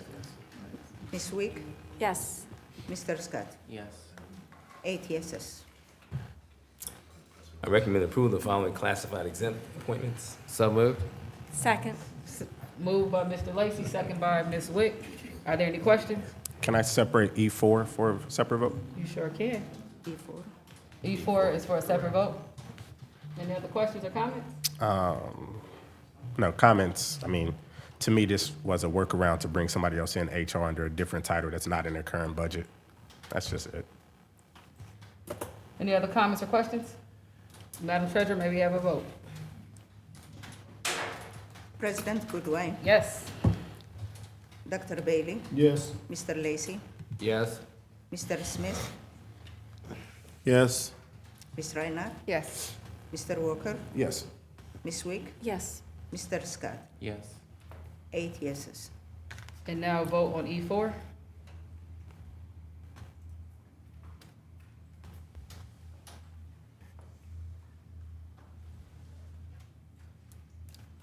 Okay. President Goodwin, Yes. Dr. Bailey, Yes. Mr. Lacy, Yes. Mr. Smith, Yes. Ms. Reinhardt, Yes. Mr. Walker, No. Ms. Wick, Yes. Mr. Scott. Yes. 7 yeses, 1 no. Your next recommendation? I recommend approval of the following supplemental appointments. So move. Second. Moved by Mr. Walker, second by Mr. Lacy. Any questions? Seeing none, Yes, go ma'am. ahead. Mr. Smith? Thank you. Dr. Lawrence, if you could send out, I would like to get an update on just how things went from the 3rd grade boot camp. Just send an update out at your earliest convenience. No rush. Gotcha. Thanks a lot. Appreciate it. All right. Any other questions? Madam Treasurer, may we have a vote? President Goodwin, Yes. Dr. Bailey, Yes. Mr. Lacy, Yes. Mr. Smith, Yes. Ms. Reinhardt, Yes.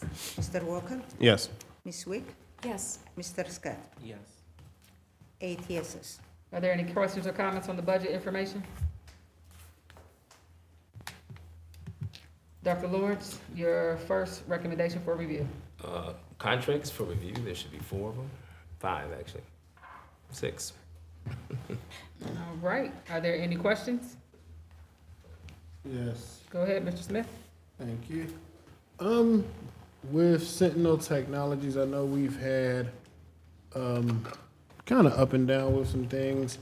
Where are we currently right now with them? Are we foresee any upcoming issues? Have some of those issues been alleviated? Kind of just a brief update on our partnership with Sentinel, please. I'll speak to the academic side after operations. Okay.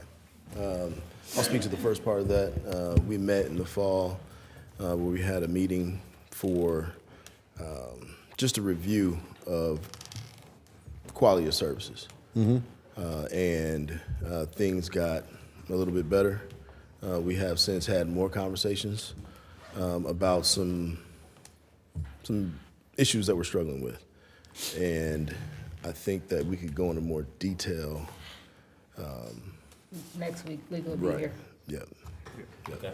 Yeah. I'll- Mr. Smith, there's some things I can't say because legal will be here next week to discuss with us.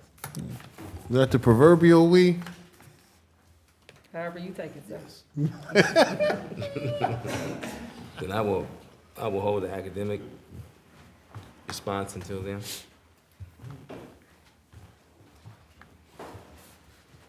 Any other questions on any contract? All right, Dr. Lawrence, your next recommendation for review? Memorandum of understanding for staff development days in the contract. I think there's 6.5 this year versus the 10 last year. Been extensive conversations with the Dayton Education Association leadership team and our team, and I think we've hammered out an agreement that will address our professional learning for 2025, 2026. All right. I want to say, I do want to highlight that we have the calendar out here because I know a lot of parents ask all the time about seeing the calendar. So it is available on the board docs right now. You said there's 6.5. One of the 7 days are a half day that are on the calendar. Is it 1/2 day or is it 7? That was 6.5. Yeah, 6.5. Which one's the half day? Which day is the half day? Convocation half day is to be used for public school works. We gave time to the teachers from their PD time to complete public school works modules. Question for, oh, can you come to the mic? Mr. Poole yelled at me earlier about that. He's gonna get on me again. And I will ask you too, because I know one of the things that I get, the complaints I hear is after convocations, a lot of the teachers kind of like that time to get their class set up. Did you guys consider that in this schedule?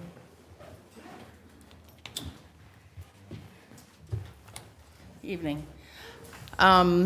Could you ask your question again, Dr. First Goodwin? one is which day is the half day? And then the second question is, one of the complaints that I heard over the last year was that teachers felt as if they couldn't get they lost time of setting up their classrooms because we had, I guess, some type of instructional things happening. So did you guys consider that for them this year?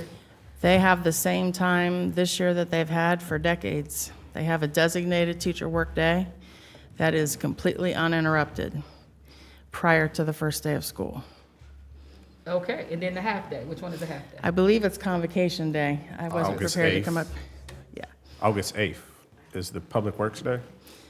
whatever Convocation is. Convocation is August 6th. She like, whatever day it is. I don't have it, I wasn't prepared to come up here and talk about that, sorry.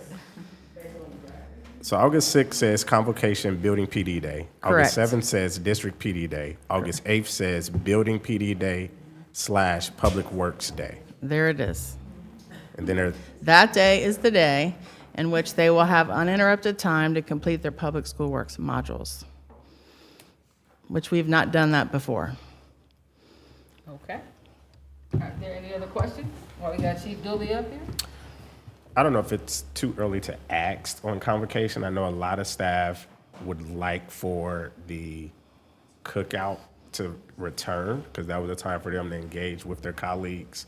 I don't know if that can be looked at this early in the year for this upcoming year. I would Convocation committee is already meeting, and we'll send out where we are in terms of some of the things we've talked about. All right. I apologize, I wasn't prepared to speak about the calendar. You're always I was ready the to go. designee. We're good. Mr. Smith? Appreciate you, Chief Dooley. Dr. Lawrence, with the calendar, I know that it was a cause of a little consternation last year. With the development of the calendar, have you been having those conversations that were requested last year? Yes, Mr. Smith, so the professional development days kind of intersect with the calendar itself. So as they discuss the professional development days, they also discuss the calendar. So the Dayton Education Association has also seen the district calendar. Communication and collaboration. Okay. Part of the 5 Cs is right there. In fact, it's in red right there. Okay. That's all. Thank you, No ma'am. problem. Any other questions? All right, your next recommendation? For review? We've sent the course of study catalog via the superintendent's update, but here it is live on board docs for the rest of the public to see. And we do have a few additional revisions, but this is where we are at this point. All right, are there any comments or questions on the course of studies?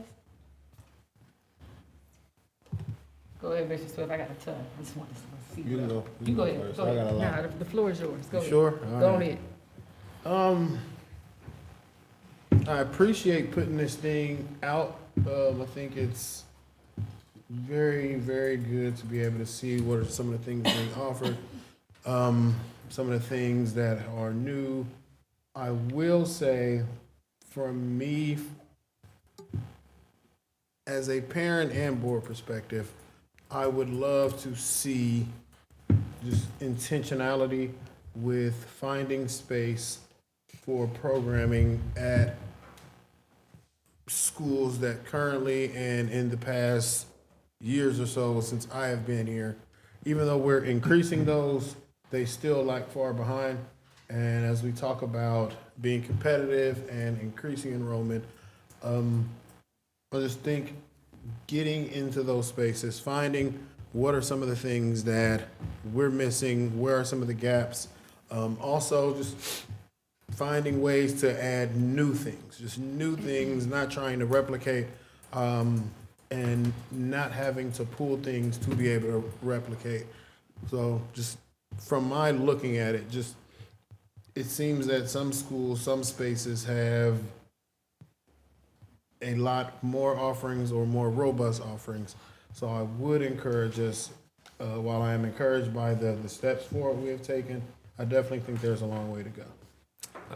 There have been significant steps forward, and I think we're actually prepared to present, to talk about those steps forward and how significant they are and have been. I think it's a really good question. I think it's a standalone presentation, and we've had lots of conversations around it. So I'll talk to the board president about how quickly we can get on. Appreciate it. Was that it for you, sir? That's it for right now. Okay, so I'll go ahead and go. I appreciate us actually putting this together. Now, there are some deficiencies I have in it, but overall, I do appreciate that this document has come out because the last one we passed was in the 2022-2023 school year. So kudos to the team for getting that out. Some things that I've asked you guys for, of which I kind of want to see a little bit more, are how these programs map to our individual schools. Because when I came to the board, I didn't have any responsibility in the school. By the time my term started, I actually had a freshman attending the school. And I'll tell you that although I think there were a lot of cultural things that he was able to experience, academically, this was not a competitive district for him. And if I wasn't involved, those things wouldn't have been successful for where he is at today because it just wasn't there. And my first complaint about, not this one, because I can't tell on this one because I don't see how the programs are lined up with the schools. And if you are, for all the parents, because we have a good amount of parents that are very involved, they read these things and they look at it and they're steering their kids. Like I have a brother that's currently looking at where he wants to send his child to school, and robotics is very big to him. And when he looked at, as we discussed it, he was telling me about how Northridge had a robust robotics program, yet he couldn't find at Thurgood, that's our STEM school, had anything related to robotics at all. And just that piece of when we were talking about, oh, look, I'm gonna put you on the mic. I see you nodding away because you've been in this experience too here. But as we're talking about these pieces of, we have a STEM school where Meadowdale is our career tech school, and I love the amount of programming that we put in Meadowdale. We still don't have IT in our STEM school. We have phlebotomy, which I think is really good, that's in 3 schools, but there's no nursing pathway that goes to where you go next on that piece. It's not connected to any of the phlebotomy program, I believe is at Dunbar, Thurgood, and Mount Street. And the nursing program is at Ponitz and Meadowdale.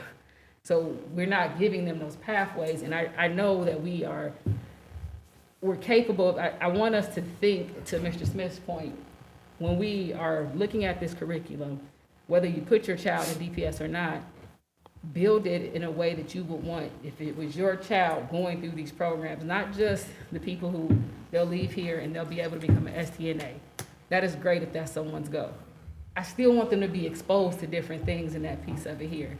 And I don't want parents, if you are looking at our district and you're comparing us to our neighbors, that you aren't seeing the true pathway here that we are claiming that we have, because we do have really good pathways at Ponitz, Meadowdale, Stivers. Belmont is just a great neighborhood, and they have a very robust JROTC program, and we have the same thing at Meadowdale. Again, you should be able to get this no matter, I shouldn't have to live in those neighborhoods to have that type of exposure. And I don't want us to be punished in that piece of it. So my ask to you guys, I know you've gotten this together and we've increased the amount of AP classes we have, correct? We've increased the amount of AP classes, AP hours. We've increased the number of pathways, increased the number of work-based experiences. Again, these things are embedded in here, and we're also thinking about how we do this comprehensively and looking at the entire schedule of the entire high schools and thinking about equity. And in addition to that, I think that the future plans around Ford NGL and some of the requests that we currently have are around some of the questions that you're asking. So I just think we need to have a presentation about it because we address those. And I think you guys need to talk to the kids who've gone through it. Like, I'm gonna ask Mr. Scott, because he's currently a senior, and you went to another school before you went to Thurgood, correct? Oh, yeah, you was over there, the big pot. Mr. Scott, you have been I don't know if you had a chance to look at this piece, but what is something that you would have wished that the team that puts the curriculum together or the programming at your school, what is something that you wish they could have done or they would do better to those who come after? Exactly. Like briefly going through the course offerings, like I noticed there weren't any APs for like the math courses, like Algebra 1 and stuff. I think that could definitely be included at like our STEM school, like you said.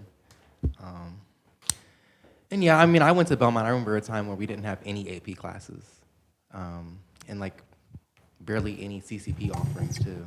So it's definitely gotten better, but like you said, we have phlebotomy, but we don't have nursing. And like Dr. Lawrence said, we do have to like take into account the scheduling of like the entire school and what other course offerings are there. But I think it would be better. I have a friend who wants to be a nurse, but all we have are the phlebotomy classes at Thurgood. Are there any things that you enjoy about the current programming or since your time being with us? I mean, I like that I was able to do at least a couple of CCP classes and that I was able to do, like I take phlebotomy now. So I think that's interesting. It's definitely not something that I would see myself doing as a career path, but like it's unique to get exposed to something like that. I definitely wish I would have been able to have my like transcript have been more competitive earlier in my high school career. Like I said, I didn't have AP offerings when I first started. So there was that deficit that obviously probably took a toll on my application.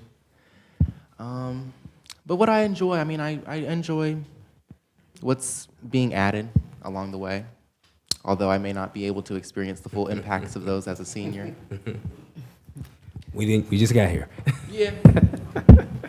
So that, I would ask too, that you guys take this course of study, which we have a really good, as Board Member Witt tells me all the time, the Student Senate Group, which I believe represents students from all of our high schools here. Yep. And kind of like even the feedback, the brief one that he just gave right there, talk about this one and how it's going to impact those individuals, because as much as I love thinking about the freshmen and the sophomore, we have juniors and seniors that we want to come to school. And we want them to finish strong with us. And that piece, like we can't, I think it's a disservice if we don't realize that it's just not interesting, or there is nothing enough to attract me to want to come back again every day, and that piece of it. And I do believe that this is a very talented team, that we can actually get outside the box on this piece of places that maybe we didn't do so well in the past on going, is there a true pathway for me getting an intro here to there? How do I connect those individuals who are interested in phlebotomy to intro to nursing? How do I get that piece in there? How do I build, how do I put, like, I don't think we have many science classes at Thurgood, yet, again, we're a STEM school. It's it's like the first letter in STEM, science. So we spent this morning with partners from all over the region addressing just what you're talking about right now. What's a portrait of a graduate? What does that look like? And what are some characteristics of that? And Ms. Dooley and her team are in the process of, again, codifying many of the things that you've talked about. And last summer, we commissioned a report through ABLE that talked about the low course intensity, basically saying that our coursework was not at all that rigorous. You are correct. And we commissioned the study to confirm what we already knew. And then we made major changes this year, and we continue to push forward to, quite frankly, reimagine, reorganize, and completely revamp high school. There were no AP courses when I sat in this seat in this district other than at Stivers. Gone, decimated. I know many. So if I could just ask too, with this one, before we vote on this, can you give us that breakdown of what's offered at each school? I know we got a one-sheeter, but I want the details here. I need to be able to confidently talk about how our schools are competitive when I'm talking to parents about why they should choose DPS over our competitors that are in the same neighborhoods. So I'm just asking that you guys give us that breakdown, and if you see that there are gaps, before you ask us to approve this, fill those gaps. Mr. Smith. Yeah, and I want to say once again, I do want to recognize the work that has gone in. The work that has gone in to improve what we do offer. But I think it's the way I look at it is when I came on the board, there was a dearth of offerings. There was this concentration in certain buildings where if you was at a certain building, you had a different level of rigor. And in other spaces, it was, we're trying to get by, we're gonna make it here, let's go. And so it's like, okay, I get that we have made these advances, but I never want us to lose sight of the fact that we have a long way to go. And I think when you look at this space, this piece right here, outside of the culture that we build, the customer service that we give, this piece should be something where I can go around and hand it to somebody and go, this is why your child should be okay at Thurgood. This is why your child should be okay going to Belmont. Because we have to look at the reality of what we have in that you have a number of families that go, hey, I would love to go to Meadowdale. I would love to go to Dunbar. I would love to go to my alma mater. I would love to send my kid to my alma mater. But I want them to do X, Y, Z, and right now you don't have that. And I think that is the real thing of even looking at what other spaces do well. That is a real thing. We have to understand that that is the space where people make that decision of going, all right, it was cool while it lasted. My child loved elementary school, but now we're in middle school. Now we're about to go to high school. I'm not sending them over here. And that is a real thing. And I do not think that the people that are in this district are incapable of doing those things either. I think that we can do amazing things. We have amazing, talented staff. And I just think that we need to look at that. And I do think looking at all of those pieces in their separate scopes, be it the master scheduling, be it staffing, be it whatever we need. But we talk a lot about being competitive. I want to be as competitive as possible in every aspect.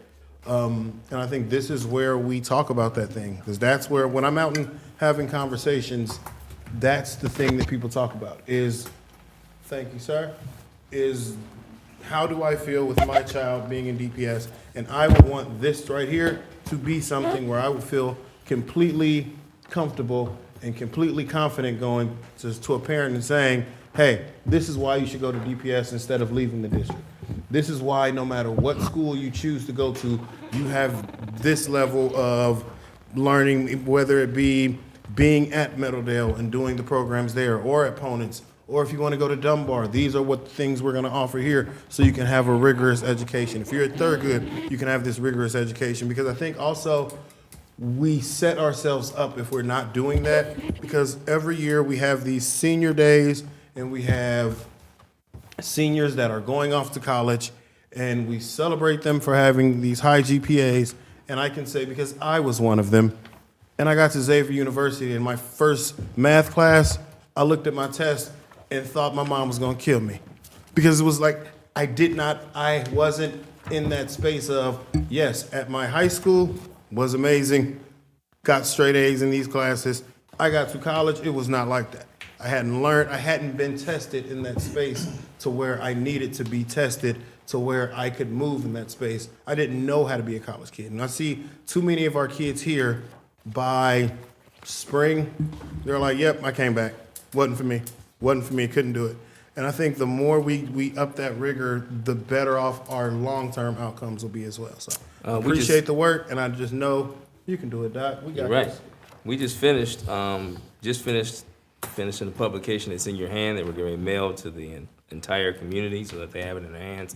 We are now using it, and we hand it out as part of our recruitment for Dayton Public Schools. Every academic has it. We're going to make sure operations people have it. It speaks to many of the things that you talked about just now. And this is just the first iteration. We're going to continue to get better. But in your hand are many of the things that you asked and talked about. May I comment on it? Oh, of course you may. That's why I gave it to you. And I will say, Board Member Smith, I was also one of those people in college Man, listen. that had to go to that, I think they call it the developmental. I had one at St.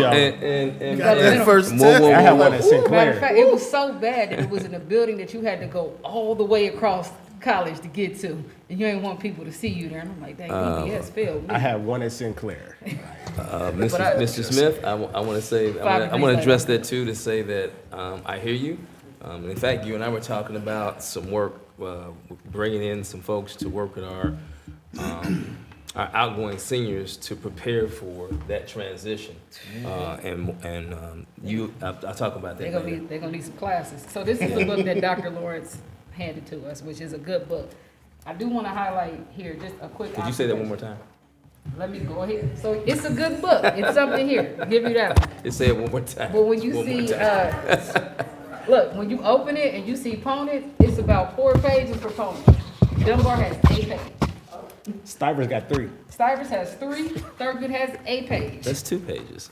They do not have 2 pages. Oh, are you counting this? Yeah, I'm counting this one too. The program is great. The picture is. This is what we talking about. Count right everything. here. Like, if I went to Thurgood, I would want to see our pages look. Well, Actually, hold on. Let me give you one more. Belmont, which is our largest high school, has 1 page. That they share with middle school. 1 page. So Well, I just said the challenge to you guys is I'm hoping that you give. You do know that's an improvement, right? Hey, for what it was. So are you measuring That was yourself 3 against years your ago. competitor? Are you- No. Oh, Okay. Okay. I'm just saying what you. I'm just saying. But that's just my ask to you guys, again, as you look at this, look at it as if you are a parent, and if I want my child to go to school, to STEM school, I want them to go to the STEM school. If I want them to go be a bison, I want them to be a bison. But I want them to have a good experience. Go ahead. We're acknowledging that, and we're going to be asking for your support in that in the upcoming weeks. Go ahead. Mr. Walker. I'm just curious. 15 years out of high school, how do students select, like, I have an interest in this elective or interest in this, like, just how does that whole process, like, work with the counselor interaction of, like, I don't know, I saw on here, I think it was ceramics, thinking that's only at Stivers, not at any other building. Okay, so even with ceramics, or I think there was a class of business law and things like that, like, is this more of a student says, hey, I want to do my own business, when, like, that whole career exploration thing with students, how does that shape what they actually go in as far as what they want to do in high school? That's a complex set of arrays, beginning with possibly U Science, which is what you're interested in, versus what your aptitude is. Counselor presentations in classrooms. Counselors are mandated to meet with every single child individually in the high schools to ask about what their career interests are. And so also, what are your plans for next year in terms of what you want to schedule and what courses you want to be in? This is actually, I'm glad you asked this question, Mr. Walker. This is the primary reason why Ford NGL is so important. Because what it does is you get guaranteed experiences in every grade starting from preschool. So by the time you're in high school, you have ideas around what you want to go in. And so you're not just sitting with a counselor blind or not just going on what your parents did, but you've had these experiences all throughout DPS. So they're mandated to meet with every single student. And then it's scheduling time right now. So we're scheduling district-wide at Central Services, us, and in the buildings they're scheduling as well. Okay, and then the second part to that, looking at the course offerings and then doing, for the PE, like, elective, to opt out of PE, is that more of the counselor, like, says, hey, you have this option, or is it the student has to go and find that option? Second one. Don't lie to us. It's the second one. You gotta know what's up. Did Mr. Scott say the second one? No, go ahead. And the reason I asked is because I'll respond. Go ahead. Oh no, and the reason I asked that is because looking at these the programs that's listed under there and things like that, I think that can draw student participation more, especially if I think it said cheerleading was on there, sports was on there for at least 2 years, ROTC is on there. But if it's not being told to me about this, and I mean it's students, so we cannot always expect them to go and find the information or seek the information, because this is a massive document to then go and look at. So thank you, Mr. Walker. Part of it, and you were a student of mine. So part of this is not for me to just point out the negative. Y'all didn't sell us on this either. Well, you did so. You're in ROTC. You didn't have to take PE. Major Graves told me. You didn't have to take PE. I didn't never saw you in PE. But I would say that my job is to do two things: solve with the team, solve things that are wrong, but then highlight the things that are right. And so in some cases, yes, there are counselors who work with other teachers and work with administrative teams to say, hey, where's the list of our athletes? Where's the list of our kids in our junior RTC? And they are not going to have to be in PE, okay? That's how that works. I've seen it happen at Meadowdale. I watched it. I watched the principal involved in it. In other cases, it does not happen, and we are working to remedy that. Okay. Yeah. That's yeah. Mr. Smith? I like what you said. I think do want to highlight the positive, and I think sometimes where it may sound as a negative is us searching for more positives. And I say that by looking at this book that we just got, right? I can look at this and go, when I got on the board, this page, this page, this page, this page did not exist. We had no programs like that at Meadowdale. And I will say the Meadowdale that I see today is far different from the Meadowdale that I saw when I was running for the school board. And that is why I say the things that we seek to do, if we all come together and collaborate to do them, has a tremendous impact on our kids. Like seeing in this booklet 4 pages of programming that did not exist for students just 4 years ago. So when we have a student here who is graduating to say that these programs did not exist when he was originally about to go into high school. So in his mind, that takes away a whole school. So I think last year was the first class from Meadowdale that had actually been able to say, we have been here since these changes have been implemented. And just to see the difference, and I can look no further than seeing one of the people on the cover of this booklet is a Meadowdale graduate. And so that's the piece where I say, why I know we can do it is because we've done it, and we've done it very recently. And so I think that is the piece that I look for, is to say, I want those success stories across the district, because I saw the conversations that were being had about Meadowdale when I was running for school. You heard about those same things. Mhm. There was a different conversation. There was a conversation about what do we even do with this building right now? Because what happens is, if we're not being mindful, when we build up a building, all we sometimes do is inadvertently move some of the issues to another building. And so I think if we're being mindful of that and looking to avoid that, the only way to do it is to be able to make sure that at any school, you have those same success stories. So that is why I think we're all saying that we want to accentuate the positive, and we're all highlighting the positive of the gains that we've made, but we're also highlighting the fact that there's a long road to go until we have a city where the majority, even just the majority of parents in this area are completely confident in sending their child to Dayton Public Schools from pre-K to 12th grade. And I think that has to be the mission of that every day. That is the goal for me every day, is making sure that every parent that I see can be comfortable with their child attending any school in this district and knowing that they're going to have a great education. I just want to highlight the principals that are here and connect them to your comments. There's Ms. Bailey from Dunbar. When I see her, I think about the new pathway braiding that we're excited about. It's coming to Dunbar. I see the principal from Meadowdale there, Mr. Davis. Aviation is coming. Some of his kids will be going to the fly-in this year. So we'll now have an aviation focus, as well as other classes that build on that. And I see Principal Smith from Belmont there.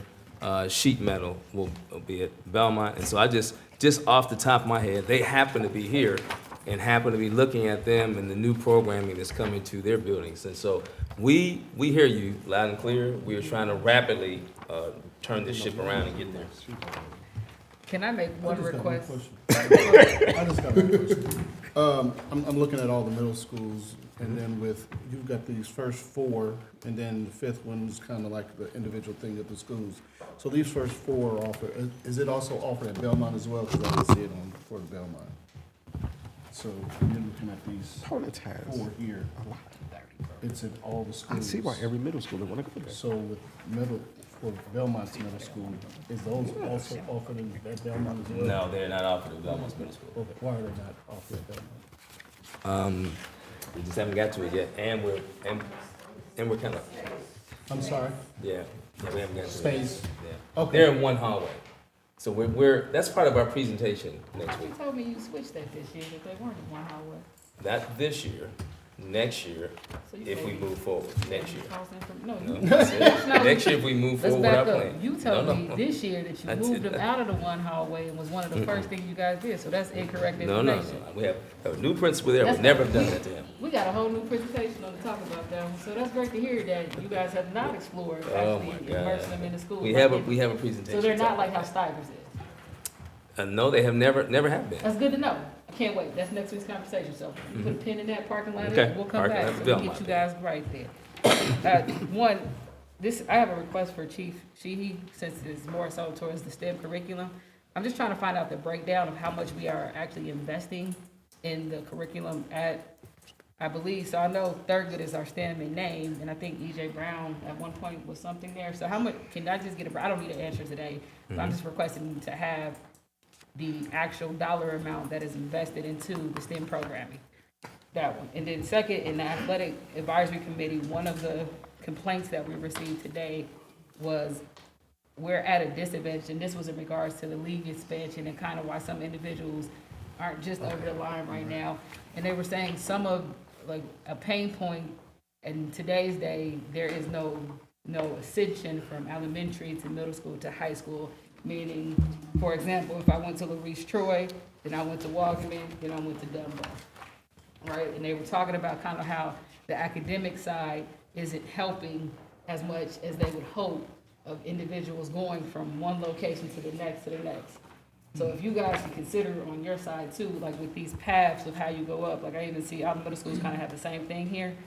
But that piece of it, just putting your minds on it as well as some of our senior coaches were just stating again, that piece is something that you no longer have here, which puts us at a disadvantage comparative to like they use Trotwood, but Jefferson does it too. There's one elementary, then you go to the high school. There's one high school. Right, and Those then in are one- Trotwood, yeah. there's one, I don't know how many elementaries they have, but then there's a middle school, and then you go to high school. But they were, that again, their thing was that there's no intentional helping people know that these schools are connected. They work together. All right, that's all. So 2 questions. The first one, with regards to programs that are at schools is, for instance, the aviation.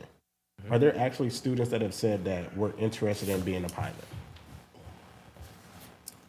When we roll out programs, Matt Fulker, he does a great job of asking kids, the adults that are there, also the administrative team and counselors around what the needs are. And what we're seeing now, Mr. Walker, is it's like in sports, kids play for the coach. Like the school almost doesn't matter anymore. It's the person.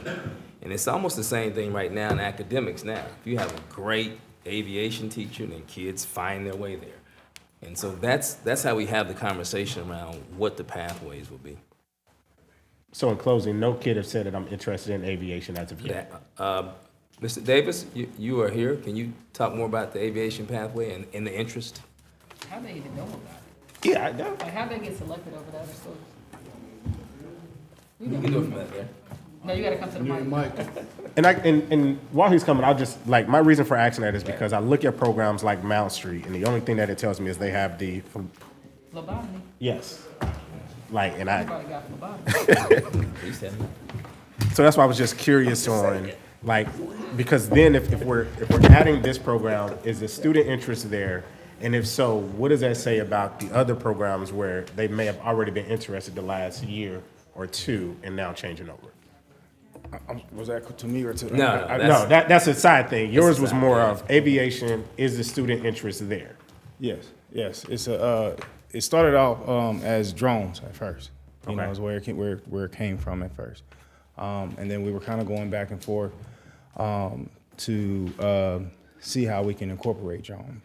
You know, and then here comes the the aviation portion of it. We went to the CTE conference in Columbus. So that's when we really got intrigued because it had simulators.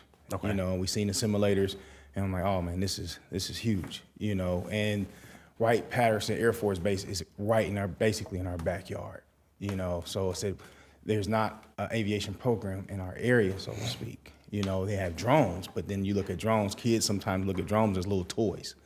They don't really understand, the depth of it. Not saying that, we couldn't, but when I seen the simulators, we were locked in onto the, the simulator portion of it. In addition to one of our Meadowdale alumni, who graduated in 2000, works at Wright-Patterson Air Force Base as well. So we was able to, have a meeting in regards to what the partnership that we can possibly develop with Wright-Patterson Air Force Base, along with, aviation. Okay. Any partnership possibilities with the city of Dayton? Yes, ma'am. I know they said that when I say they, it was told to me from Matt Borkert that Mayor Mills is also, a huge advocate for aviation as well. I would say probably be more with Mr. Commissioner. Shaw. Mr. Shaw is Yeah. more the aviation. Shaw's been big on pushing that piece. Is there any opportunity for, like, because one of the complaints that Mr. Shaw has given, Commissioner Shaw has given on many occasions is the lack of Dayton involvement when they do The flight. And so I think that's what Doc was talking about when he's talking about the people doing the fly, That summer camp. the air camp thing. Air camp, that's what it's called. So that's what it's But- saying, is getting those kids over this. But just saying, like, it's good that there's an interest at Meadowdale. Is there an opportunity at, again, we got Dunbar and Thurgood that has 5 programs. We're working on it. If we can build it at Meadowdale in this next year, why can't Dunbar have that? Or why can't Thurgood or Belmont, the people who have 5 or 6 programs? We'll be back next year to talk about it. Any other questions? Thanks. Thank y'all. All right. See, we got some alumni over there. They talk. That's not like that Meadowdale alumni spirit. I just love that. All right. Your next recommendation for review? My next recommendation for you is Memorandum of Understanding, University of Dayton, academic collaboration. All right, are there any questions? Looking. It's a one-pager, so. They catch your eye over to the left. A little bit. Okay. If you could, Dr. Lawrence, what is your main piece, main takeaway that you would want to see from this collaboration? For me, counselors are very difficult to find. When we post for those, we get very few applicants at the secondary level. At the elementary level, we're actually posting for that now via vis-a-vis grant money for next year, and we're getting lots of applications, lots of interest. But at the high school level, you don't see that a lot. So my main goal is to create this space where Dayton Public Schools, starting with Meadowdale, becomes a clinical site for counselors. And so we tried this about a decade before, and we failed. And we're trying it again now so that they can just roll right into our system as counselors, and we can create a pipeline. No cost, right? No cost. Better not be, man. We got President Speen on our booklet, giving some free Well, promo. I just met with him last week. No cost, man. No saying. cost. Hey, that's my We guy. were just together last Friday. All right, your next recommendation? Next recommendation, change the title of the position of males and females of color life coach to just life coach, and the same thing for life coach twice, males and females. All right, any questions? Y'all know why. Y'all absolutely know why. Yeah, we know why. We Y'all know paying why. attention to the same. I mean, that's not, I mean, mine is more Oh, so. go ahead. Go ahead, Mr. Walker. No, see, mine is more so, when we did the salary schedule, I thought that we had changed the name on I thought we there. did too. Let me double check that. Right. Yeah. That's what I was gonna say. And Yep. I thought I'm almost positive we did. Andrew, can you? Is that a business plus question? Still has like the full title. It's like life coach dash that. Oh, okay. Salary schedule. Okay. All right, so just take it, got it. So we'll take the Andrew, you one have to come to the mic and say that when they call on you. You can ask Ryan next time to give a community. No, breakout. you're So if you good. So on the salary schedule, it's like life coach dash males and females of color. On the one that was approved in November, so it's just dropping the Dropping out males the and part. females. Okay. Yep. Does that conclude your recommendation? Dr. Goodwine, it does. Madam Treasurer, your first recommendation for review? Okay, all my recommendations are for review only. And if we go to 9A and go to the second link on that one, FY26, it is a tax for tax year 2025, 2026. This is a summary of amounts required from general fund property tax approved by the Budget Commission and county auditor estimated rates. It has to be approved by the board before it goes to the county. So what we have here is all the meals, and we have the inside meal of 4.448, which generates for general fund 8.6 million. Outside 10 mil, we have for general fund 63.07. It generates 68 million. Bond retirement fund 6.01 mil, generates 12.8 million. Half a mil for classroom facilities, which generates 739,579. The same half mil for permanent improvement, 739,579. So the total for all these meals, the estimated total is $91 million. Do you have any question on this? Any questions? I did, Madam Treasurer, do any, like, the bond retirement can change. Yes. But is our recommendation to change it?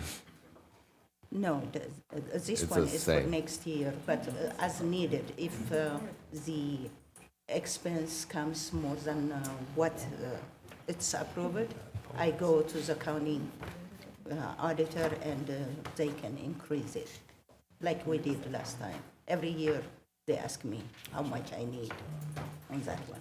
So we're not requesting an increase in taxes? No. That's all I have.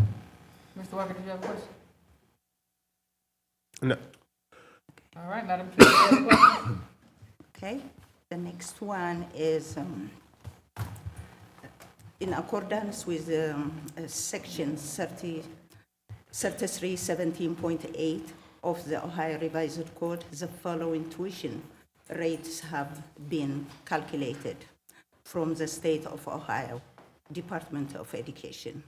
Out of district, $3,495.25. Out of state, grades K-12, $8,433.88.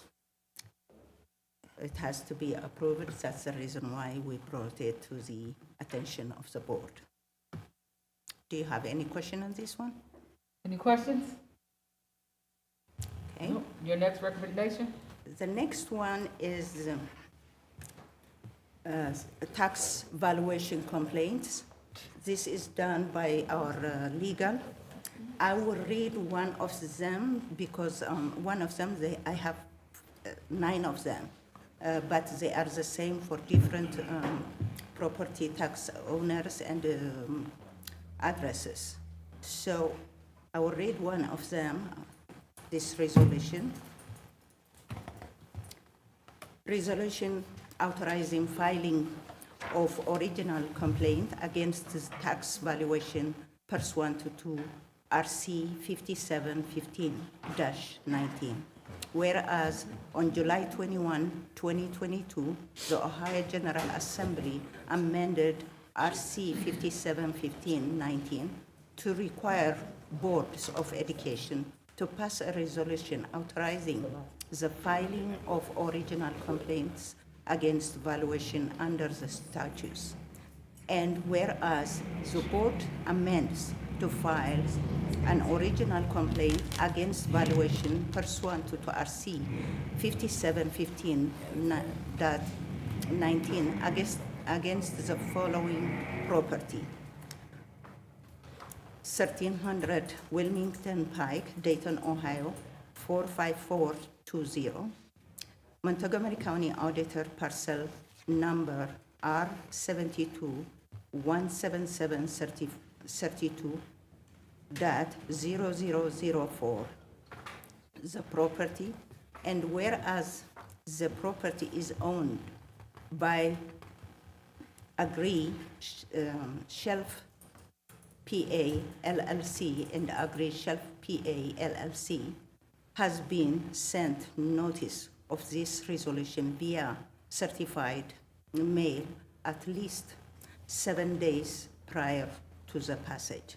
And whereas the basis for the original complaint for each parcel identified as part of the property is RC 5715.19AID.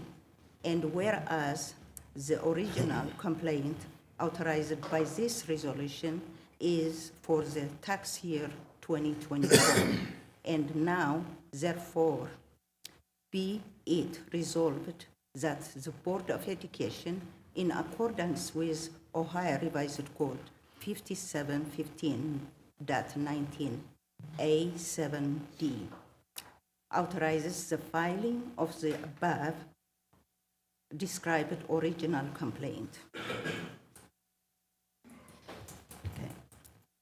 Any questions? Yeah. Go ahead, Mr. Lacy. then Oh, Mr. Walker. yeah, so do we have to go through legal with each of these resolutions? Yes, Is that, legal files for those, and that's because, because the sale price of these properties are lower. right, yeah, I understand that. Yeah, okay. We just don't have somebody in-house that can do it, or we don't, it's too difficult? These are in-house, I mean, the Frost Brown. Okay. What about our law clerk? Who? Our law clerk, our part-time law clerk? What's her? I don't know, we never asked her. Barbara. I think that's our in-house person, the part-time individual. Frost Brown Town is our external. Okay, we can ask her, okay? Yeah, she'll be happy. I mean, she works part-time here, so why not? We do have a part-time law clerk, if anybody wondered. Go ahead. That's all I have, thank you. Mr. Walker? I get, when we file these, what happens? Does it go in our favor, or?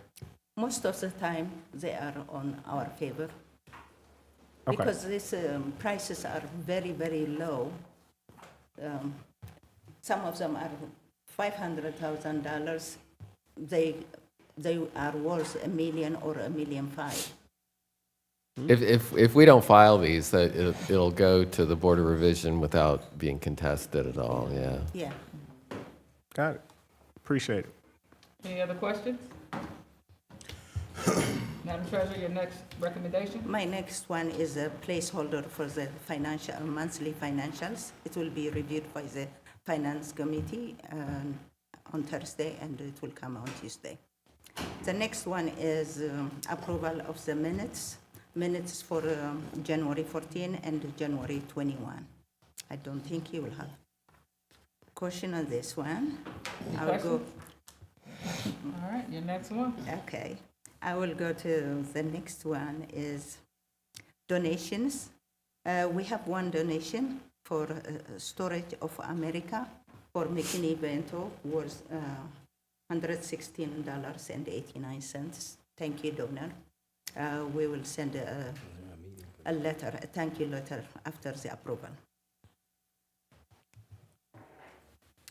The next one is purchase requisitions.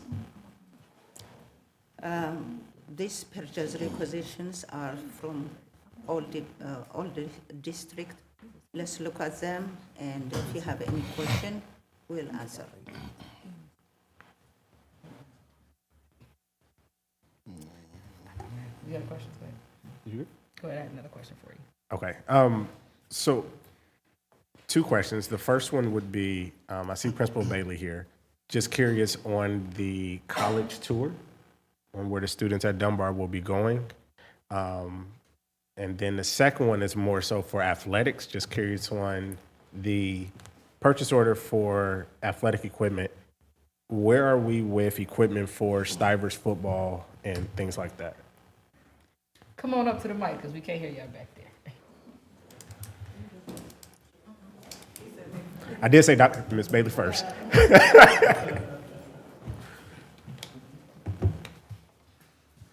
Good evening. College tour students are going to Nashville. They're going to Tennessee State University. They're going to Vanderbilt, Belmont, Xavier. I think they're going to stop at UC on their way back up. Okay, thank you. You're welcome. Oh, sorry, was that during spring break or? No, it's the week before spring break. Okay. So So what we did, we made sure that each teacher provided work, and they have their laptops. They're CCP, most of the students are our CCP students, so they've already been given their work from their professors so that we can continue that as attendance and things like that. Okay, so another part on that I would ask, since they have their laptops, did the district provide them with hotspots? Because sometimes, you know, the charter bus, stuff like that don't be working. Yes, they Got had it. hotspots from the CCP, so. Appreciate it. One more question on that one. How many students are going? 22. 22?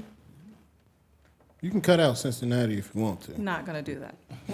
You can cut out Tennessee State. And Xavier. No. Cut Xavier out. The whole trip. Cut Xavier out. Okay. Drive on past. Appreciate you. Clifton Community College. Good evening. We just had our last meeting concerning Stivers football, and we have identified some challenges, but I think we worked through them. So we know we do have to get a shed, so we will be coming with a quote for that, for the equipment. As far as the helmets and uniforms, we have all the quotes for that. And we just wanted to make sure after that last meeting that we were good to go because, as you guys know, football is a very expensive sport. So we have all that locked and loaded, and after this last meeting, we can get BSN going with that. AD Goddard has done an amazing job with getting that done, and Coach Ryan has been instrumental with this as well. So I think we're at a good place, and I think we feel comfortable now with moving forward with the equipment. I appreciate you. Are there any other questions on the purchase orders? Karcher North America Incorporated for $350,000 for custodial equipment that is not a street sweeper. But what kind of equipment are we looking at? So if you've been in the building where they have the large gray units, the scrubbers, it's about this wide. With the this big high. round? Yeah, it's Okay. kind of. For stripping and. Right, and- right. So that's actually a scrubber, battery charger, pressure washer, and a wet dry vac and burnisher all in one. Okay, and so we just need replacements on Yes, those? sir. How many of those does 351,000 get you? I will get that number for you. Huh? I'll get that number for you. That's fine. I believe it's one unit though. Oh, okay. I'll get it for you. One unit. We move them around from school to school, or does each school get a unit? I don't know. I No, believe we each move school has a unit. Okay. Yep. But I'll get the exact number. It's more. That's fine. That's all I have. Okay. Are there any other questions? All right. Your next recommendation? We have Zen and Now. And, let's look at it, and if you have any question, we can answer. All right, I'll give you guys a second. Any questions on the then and now? All right, does that conclude your recommendations, Madam Treasurer? Yes, thank you. All right, Dr. Jones, your first recommendation for review? The fact I know he's laughing. I don't know why they're laughing. I recommend ratification of the Ohio High School Athletic Association membership for fiscal year 26. Are there any questions on his first recommendation? I have one for you. Yes, ma'am. Charity Adams, when will they actually make it onto the OSHA site, as they will be in their second year next year? Great question. Right now, OSHA requires that middle schools have 2 sports operating in each season. We're not quite there yet, but Mr. Watts will be working feverishly to make sure that happens. What are we lacking? The specific sports, I know we had basketball. Is Chief Jones still here? We have basketball, we still don't count cheerleading as a sport? No, ma'am. They don't have boys. Cheerleading, they got. So because they don't have a boys program, they won't ever be in the membership? If you just said, you have to come We'll to the just mic. we'll just have to double up. Hold on, 1 second. Okay. Can you say what you just said on the mic so people understand my question back to her? Because that now it just sound like I said, because they didn't have boys, you ain't say anything about that. So since we never had sports there, you go through a prospective membership process. And in order for us to be able to get to that, you have to offer 2 sports in each season. So fall, winter, spring for boys and girls. So right now, we're just still trying to identify what that looks like for that school. Are there any disadvantages for them not being in it? Being an OSHA. Well, the main thing for middle school would be the track piece because they wouldn't be able to compete in the state meet. Can they compete with, I thought in middle school you could combine sport teams. They could in that case. Oh, so then it's not really a disadvantage. Well, I mean, if you kind of want your own identity, because you will be mixed with another school when we combine them, Gotta wear a button. similar to football. But if they, okay. All right, That was, go ahead, Mr. Smith. no, that was gonna be my piece, is that at the middle school level, it's not as much of a OSHA need almost as much, because I think outside of track, that's really the only OSHA stuff. Everything else is really done at the kind of combined level here, like when we do with the middle school basketball, where it's like, it's us combined with the different teams around, so appreciate that. That was all I had. It was the same question you had. All right, thank you. Your first recommendation for a vote. Was that, I was about to say, no, we just wasn't for a vote, was it? No, this is just a review. Now, the next one is for a vote. Yes. So your first recommendation for a vote. Okay, I recommend waiving the 48-hour rule to present the following non-enrolled athletics, DECA and Liberty High School agreement. Is there a So motion? moved. Second. Moved by Mr. Lacy, second by Mr. Smith. Any questions on the motion? This is just the waive. That's it. Madam Treasurer, may we have a vote? President Goodwin, Yes. Dr. Bailey, Yes. Mr. Lacy, Yes. Mr. Smith, I will render to Dr. Jones a yes. Ms. Reinhardt, Yes. Mr. Walker, Yes. Ms. Wick, Yes. Mr. Scott. 8 yeses. Okay. Your next recommendation? I recommend ratification of the non-enrolled athletics agreement with DECA. So moved. Second. Moved by Mr. Lacy, second by Dr. Goodwine. One question for you from me before I ask the other. Can you give us a little update on what's happened since we passed our resolution to where we are? Most definitely. We had PIL send out correspondence to all of our participating charter schools. 3 of them showed up to a meeting that we had at Jackson Center, Liberty High School, Richard Allen, and the Dayton Early College Academy.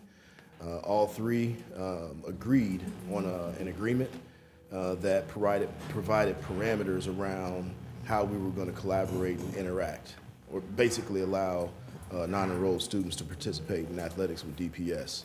I am actively reaching out to the other charter schools to get them to sign the same agreements. Okay. Any questions? Go ahead. Board Member Reiner, then Board Member Walker. Thank you, Madam President. How many non-publics have students that are participants in our athletic programs? That's a great question. I know here this spring, I want to say we're just north of 5, maybe 6 schools. Okay, so this covers half, probably a majority of the students, but half of the non-publics. And I assume that they all know that they're students, that we have paused the ability of the students to participate in our athletic programs. And I will just say that I hope that we can continue working with our non-public partners and make sure that this participation agreement is put in place for all of those non-publics. Definitely. We also met with the Ohio High School Athletic Association, and we found out that there was another school from the Dayton region that showed up on the doorsteps of OSHA, wanting their child to participate. And so won't say which school that is now, but that will be one of the first schools that I reach out to. Okay, thank you. Thank you, Madam President. Mr. Walker? Is this specifically just for high school students participating, or is this middle school, non-public school participating as well? Actually, it's both, middle school and high school.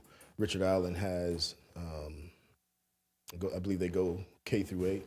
And so they've already agreed to sign the agreement that we sent over. They just haven't sent it back yet. But I anticipate getting it this week. Okay. Any other questions? Mr. Smith? Yeah, also I appreciate the work that's been going in. Appreciate the collaborative effort to understand where we were and understanding that, you know, on both sides, acting swiftly will be in the benefit of the children of the area. I think that's my biggest thing, is making sure that now that we have one, and if I'm being honest, we have the largest one, I think it gives us a framework for everything else. So I would definitely hope that, I would say by at least next week, well, yes, I hope by next week these things are done, because we already have something already in place now. We know that this came about from what happened, the last piece of it that prompted us to move in that way. So I think it's just there now. So I would really hope that we are moving now, since we already have something there, that other people can say, hey, let's take a look at that, see if it fits for us. We look at that, see if it works for us on our side as well, because these kids are itching to get out there. Right. It's a nice day out here, you know? Kids want to get out here, run track, play baseball, get out here, do their thing. concur. So I concur. wanted to get that little pride to you. Yeah. Tick, tick, tick. Thank you. Any other questions? Seeing none, Madam Treasurer, may we have a vote? President Goodwin, Yes. Dr. Bailey, Yes. Mr. Lacy, Yes. Mr. Smith, Yes. Ms. Reinhardt, Yes. Mr. Walker, Yes. Ms. Wick, Yes. Mr. Scott. 8 yeses. Your next recommendation for a vote? I recommend ratification of the non-enrolled athletics agreement with Liberty High School. So moved. Second. Moved by Mr. Lacy, second by Dr. Bailey. Any questions? Seeing none, may we have a vote? President Goodwin, Yes. Dr. Bailey, Yes. Mr. Lacy, Yes. Mr. Smith, Yes. Ms. Reinhardt, Yes. Mr. Walker, Yes. Ms. Wick, Yes. Mr. Scott. 8 yeses. Does that conclude your recommendations? It does, Madam President. Thank you. Now we are moving on to new business. I recommend the approval of the following board travel as listed. So moved. Second. Moved by Mr. Lacy, second by Ms. Wick. Any questions? Seeing none, may we have a vote? President Goodwin, Yes. Dr. Bailey, Yes. Mr. Lacy, Yes. Mr. Smith, Yeah. Ms. Reinhardt, Yes. Mr. Walker, Yes. Ms. Wick, Yes. Mr. Scott. 8 yeses. All right, next we have a conversation that we're gonna have based off of us learning that there is a proposal to move the Meadowdale Army JROTC program to Dunbar. I'm not sure who's giving this presentation, but I do know that we do have the ROTC personnel here who will also give us some information on it too. So then we as a board can provide some input on this. Go ahead, it's all yours. Good evening, and thank you for the opportunity to come for this conversation discussion. And as you know, as we all agree, that our goal is to inspire, educate, and empower. And part of that is making sure we're planning with a purpose. And many of the comments today about programming and making sure we have balance and pathways, concerted pathways at all buildings, is something that we're currently working on. And so we'll go on to the next slide. Our goal is 100% of our students having post-secondary success. Whatever their goals are, whatever their youth science scores and their interests, we want to make sure we're providing programming for them. So 100% either having industry credentials, 2 or 4 year university college experiences successfully, as well as apprenticeships, and supporting our military career-focused students is also something that we are seriously focused on. So we'll go to the next slide. And so where are we now? Our Meadowdale Army JROTC program, we value greatly. Meadowdale has become, as you know, a comprehensive career tech school. And so career tech students The ones that are enrolled there are unable to complete both the JROTC goals and CTE goals simultaneously due to the scheduling challenges. There's no way they can complete both of those pathways successfully. And so fewer than 6 students have enlisted in the Army in 16 years. And we want to see an increase in that number. We want to make sure we can support that number. There's a minimum of 3 years required to meet all the metrics. They can achieve some of the goals within 2 years. And we have the Meadowdale CTE schedule for all our students now that we can show you. If you could click on that.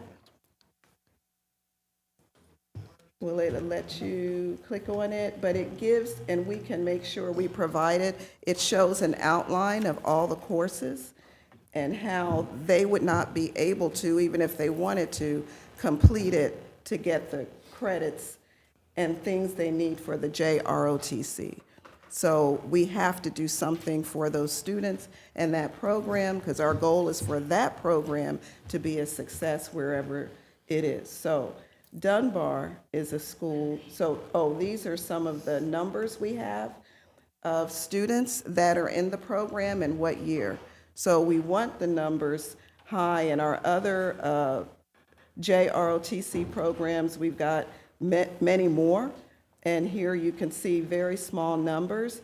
And it's nothing against the program. It's just that the scheduling does not allow them to remain in it. So it's 1 senior for the level 4, 1 senior for level 3, and you can see where it is here. So that's actually where they are scheduled right now.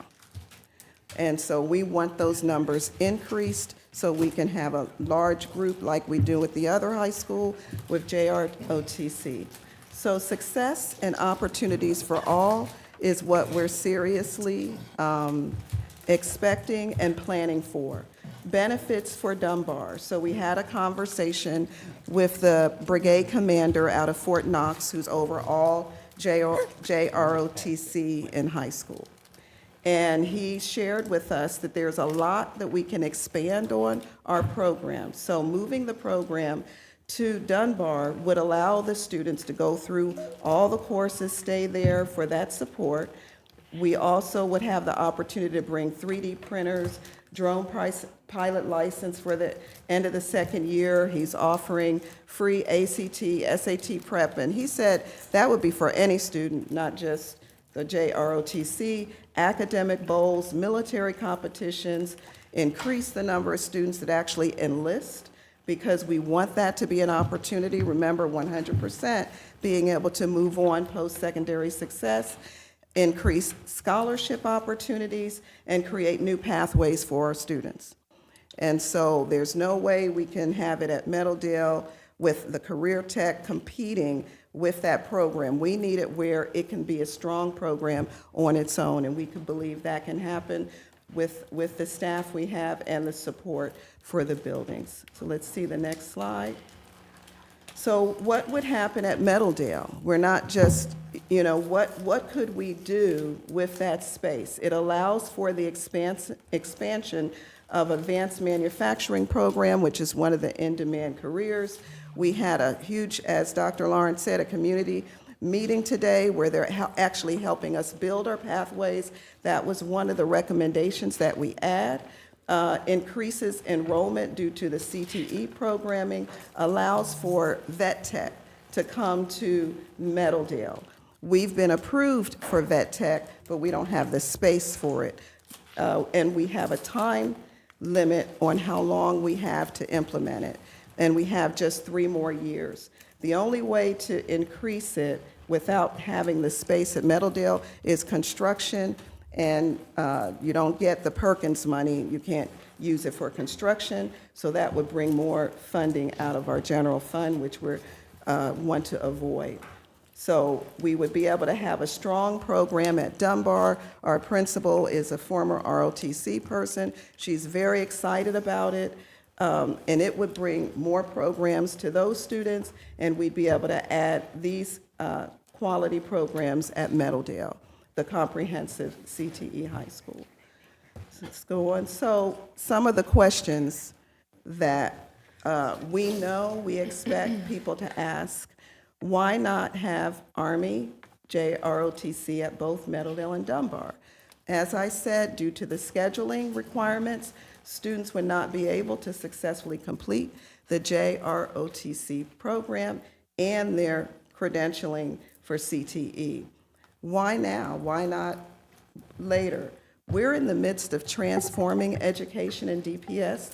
Now is the time to make these appropriate changes to ensure 100% beyond graduation.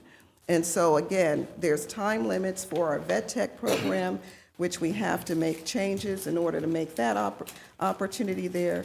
And we have the need to, as you know, increase programming at Dunbar, which we're trying to balance and support all schools. And we'll be bringing more programs to our high schools where there are clear gaps. We agree with that.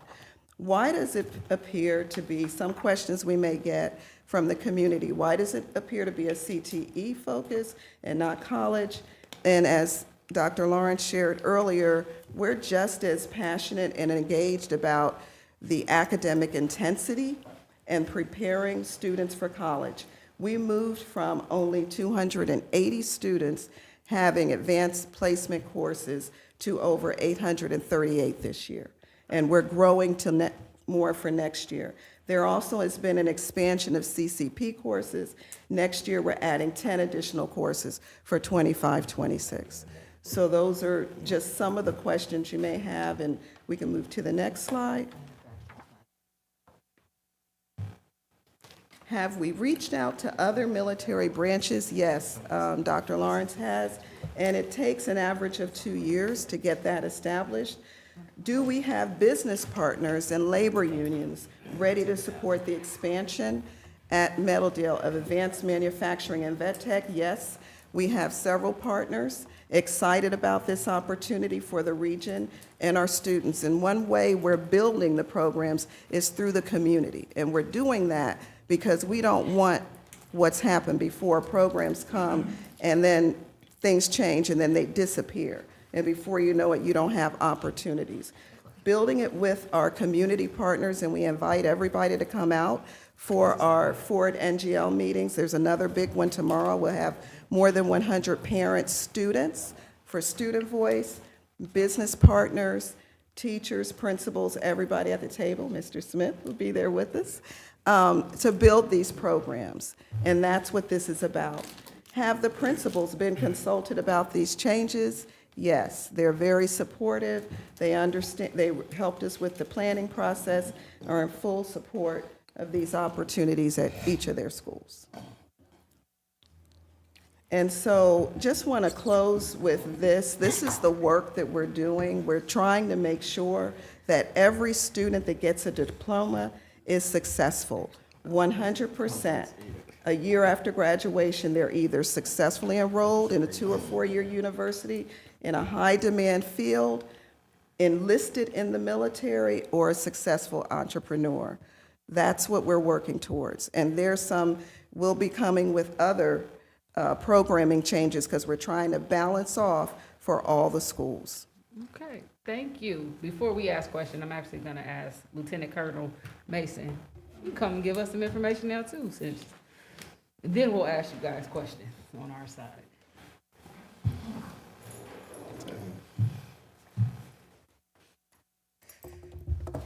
Good evening. I appreciate the opportunity to speak before you.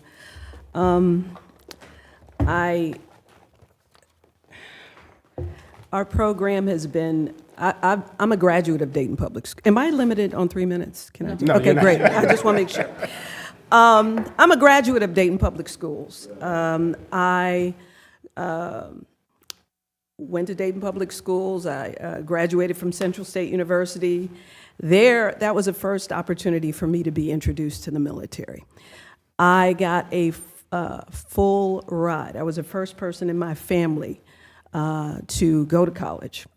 And the last 3 years of my schooling was free because I got qualified for an ROTC scholarship. Because I had that scholarship, I had an obligation to serve for about 4 years. And of course, 4 years turned into 20, so I decided to obviously stay in. During that 20 years of service, I deployed in 3 major deployments: Desert Storm, Bosnia, and the last one was Afghanistan. My last assignment was doing this at the college level at Jackson State University. So I'm very familiar with that process. I appreciate the comments that you made earlier about competitive resumes or competitive transcripts. While I know that drill is associated with JROTC, you can't get no scholarships with drill, okay? I love drill, it's beautiful, but to expect our program to focus solely on that and to measure us, whether or not we're worthy, as to how many drill competitions we had. As much as I love Major Graves, he had a background in that. He was in the old guard. I don't know if y'all know that, but that's unusual for a field grade officer to do something like that. And he is exceptional. I will not take anything away from him. But ROTC programs, especially in this day and age, should not be measured by you can walk or you can march a squad. Although that's all about teamwork, I appreciate that. But there's so many opportunities that we've touched on with our kids at Meadowdale. Leadership. We did have a drill competition. The kid that had to memorize all those commands was scared to death. And he did it. And we're very proud of him. And we got 3rd place. And I tell you, they're on cloud 9 because of that. But I also want to let you know that one of the things I want to do with my students, because when I went to college, there were some challenges I had too. I was lucky enough to have a middle school teacher that taught me how to diagram sentences. So I was always good with English and all that. But algebra, I had to take some remedial classes. But the one thing I've learned in my 20 years of military, and one of the shortcomings I had, was knowledge of current events, especially international. I want my cadets to be articulate about current events, not only local, national, but international. They should be articulate about what's going on in the Ukraine, what's going on in Gaza. They should be articulate about the leaders, international leaders. They should be articulate about civic engagement. They should also be involved in service learning projects. They should be reaching out. That's one thing we do. We volunteer at the House of Bread. I always do a hunger relief project. And my kids, more so than, I'll just say it, any other students in the building, they volunteer quite a bit. We had our own GSA when I was at Thurgood Marshall. I had a student that acknowledged to me that she was in the LGBT community. We created a GSA, and she led it. And we partnered with GLSEN to make that happen. I'm very proud of that. We created an NAACP chapter, the first in the state.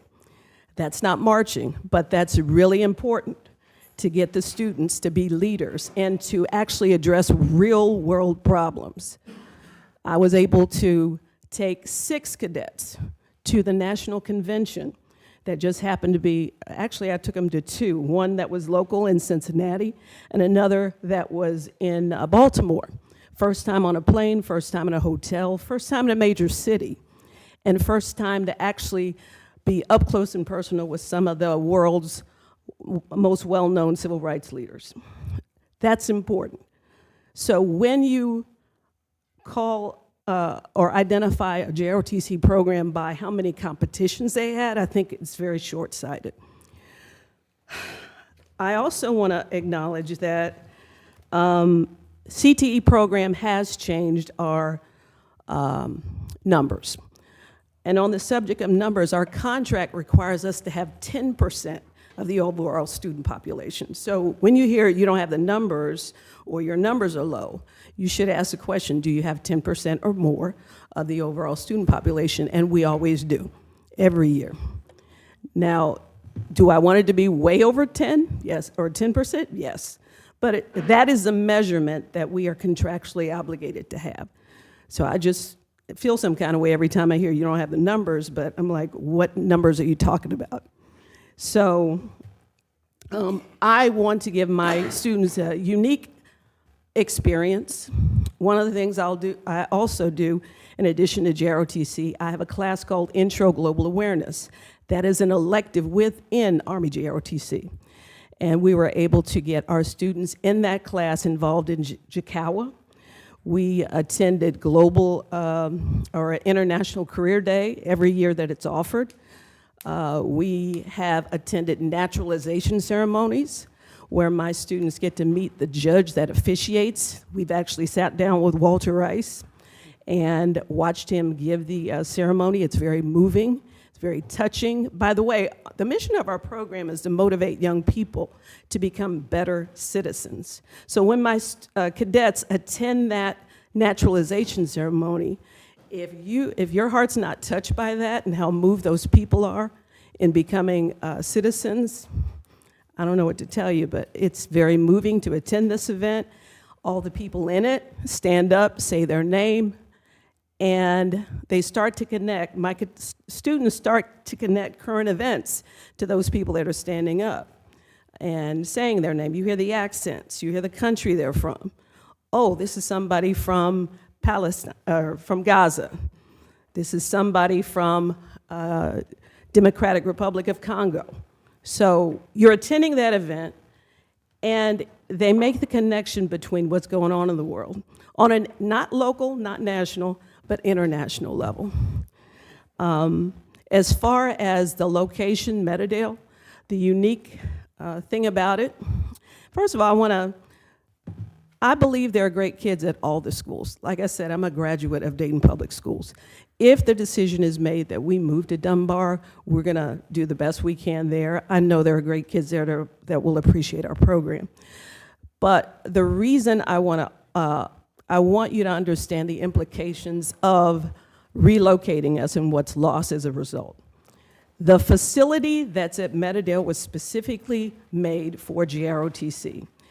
It has the office that's required in the contract. It has drill space.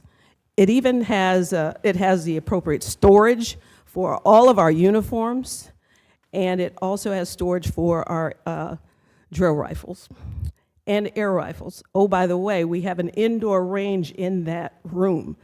Nobody in this district can say they have that. You mentioned Major Graves. Major Graves was involved in the design, I believe, of the schools. He was a part of that, and he informed me that, yeah, that's the only place in the district that has that. So I'm lucky. Well, I do want to say this. I spent a lot of time by myself. This is a minimum 2-person program. And since I've been at Meadowdale, 2017, we've had quite a bit of turnover in the Army. My position is called Senior Army Instructor. The second position is Army Instructor. And that position has been, it's been a lot of turnover in that position. This is not the perfect fit. If you've been, when I say that, I mean my position and the senior or the Army instructor position are high ranking. And we're accustomed to a certain way of being treated. So when we come to the high schools, and it's just a big adjustment. And it takes time to establish yourself at the school with the kids, to earn their respect, to show, for me to show them that I care about them. That's a key. But I say it's an adjustment because those AIs that came in had a difficult time adjusting, and they left within the year. Sergeant Major Humphrey is my current AI. He has a unique background in special forces. He's an expert in marksmanship, and he's hit the ground running as far as taking advantage of the indoor air rifle range that we have. I mentioned drill does not offer scholarships. Marksmanship does. And the fact that we can take advantage of the experience that Sergeant Major Humphrey has and capitalize on that resource that's in that room and doesn't exist anywhere else in the district is a real asset to our cadets. They would not be exposed to that. Usually when you think of marksmanship, you think of a rural community. And having served in the military, that was something that I had to work on. It was not something my family did when on the weekends. So marksmanship is also a very important aspect of military service. I do want to say this. Joining the military is not the goal I have for all of our cadets. Sometimes it's just not a good fit. But there are executive functions, skills that we offer in our curriculum. We are a character building course. All of our cadets are required to memorize the Cadet Creed, which is a standard bearer of their behavior. And anytime they're out of order, I always refer to the Cadet Creed. It's just something they can always lean on as far as their behavior.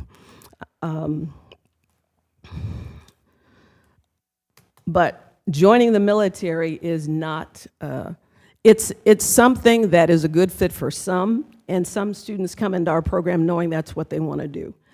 And if I see a student in our program that I think is a good fit, we do push for that. But I want you to understand there's some disqualifying things that some of our students have. For example, asthma. Asthma is a medical disqualifier. Unfortunately, a disproportionate amount of my students have asthma. The ASVAB test, you have to get a qualifying score on the ASVAB test. And medical. Unfortunately, I've had some students with some mental health issues that were disqualifying. And they wanted to join the military. But I provided you all with some documents. I hope you had a chance to look over them. The JROTC is considered a CTE pathway in 30 states. Michigan's one of them, Tennessee, Kentucky. Ohio is not. I'm working to see if we can make that happen. But it exists. It is considered a career pathway. And I'm proud to say that the last valedictorian in our program, Lee Shell, she actually joined the military. She went to basic training in her junior year. And after she graduated, she completed AIT, where she learned her job. And she's currently at Wright State University with a plan to join the nursing program. So that is JROTC aligned with CTE. Because she was in our program for 3 years, she has the advantage of receiving advanced enlistment placement. Right now, she is one rank higher than her peers that graduated with her, just because she was in our program. And that equates to $4,000 that she earns annually more than those that were not in the program. So there's a financial advantage. Because she was in JROTC, and she joined the military, she also qualifies for scholarships. She can pretty much get a full ride to through the nursing program. And Lord knows we need nurses. So there are lots of opportunities, executive functions, advanced enlistment placement. It's advantageous for not only students that want to join the military to be in our program, but also those CTE students. They will learn executive function, the skills that many businesses require or look for. Thank you. Can we ask you guys some questions now? Because I know you can keep going. But Yeah, I could keep going. I'm sorry. Yes. I will open it up to our board. Okay. I mean, you can come up too. You might answer some questions for us. Let us ask you, because we're discussing it with you guys, not you guys just telling us stuff too. Okay. So You let me you said there was no time limit. I'm sorry. Good evening, Board. Sergeant Major Humphrey. Just want to say good evening. Okay. You have a question? I do. Go ahead, Mr. Walker. So, Colonel Mason, you mentioned space, and of course, Major Graves, and just going back, Thurgood Marshall was one of those buildings that originally had a ROTC wing that was supposed to be built, and then it was scrapped from the budget then. I'm familiar with that. Okay. And then, so my question more so to Mrs. Minor would be, if the ROTC program is moved, what goes into this space? In the space at Meadowdale, most likely advanced manufacturing. I'm looking back at Chief, advanced manufacturing, and the robotics program can also go in that space. The space where the robotics program is, as you walk in the door, can be the vet tech program. And that would keep us from doing the construction for that. Okay. So, and I just want to say, we appreciate everything that Lieutenant Colonel Mason has said and Master Sergeant Humphreys and what they do. Sergeant Major, thank you for helping me with that. And our intention is to support and make sure they have success. Staying at a building where the scheduling doesn't allow for the full experience of JROTC, to me, is a disservice of us to do that. We need to make the opportunity, and I agree with Lieutenant Colonel Mason, military is not for everybody, but it is for some students, and they do extremely well, and we don't want to shortchange them. Right now, we have another JROTC program that can go full experience. Those kids aren't shortcutted. Right now, the kids in Meadowdale are. We're trying to set them up so they can have a full program. And the scheduling, it doesn't allow, but that pic, I couldn't get it to come up, but you would be able to see it. So that takes me back to the course study piece. So are students at Meadowdale not being offered ROTC and the other alternatives outside of PE? Because I'm just curious, how many students are in the PE classes at Meadowdale on an average? I don't know how many are in PE. I wouldn't know that off the top of my head. But I do know that it's not right for us to have a JROTC program and not be able to allow those students to go through the whole program and get full credits. And we need to make that happen.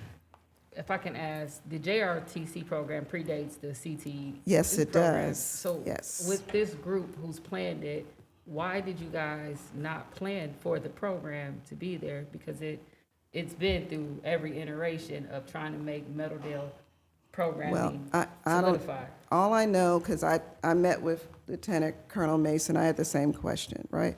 And she that program was there before the building moved to Career Tech. Correct. 'Cause And that so was my first year on the it board was, when they were in there. yeah, so when that happened, Because for 3 years, they changed every program. Yeah. And then they actually, Mr. Davis, how long have you been in Meadowdale?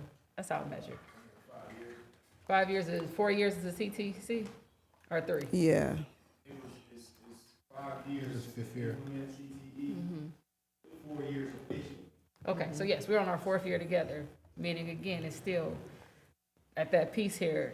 Again, I like to believe that our staff is a brilliant group here. I know it's a high thing there. It was a lot for me to say too. I see it in your eyes too. But that piece of it, I guess I don't understand, because even a quick Google search, I also see the CTE planning for the JROTC program. If you guys see the mismatches occurring, why hasn't there been an effort to figure out the puzzle here versus just saying, we're gonna send it to another school? Because kind of what I hear you saying is the moment we implement. Well, we did go through the puzzle. We did go through the May I finish? scheduling. Oh, go ahead. What I hear you saying is, Yes. once we put programming in, because Dunbar is a school that is greatly deficient in programming. Does that mean if Dunbar gets programming, we'll run into the same issue again where we have a program that no longer fits into Right. what we're doing? No, because what we will, as we're building, and we'd love for you to come, as we're building the pathways and the programming for each high school, there'll be actually pathways or groups of careers. And so as I explained to the junior ROTC team, Dunbar military will be an official pathway. So we're not going to put anything on top of that that's going to interfere. What happened in their case, and they didn't create it, the programming came in that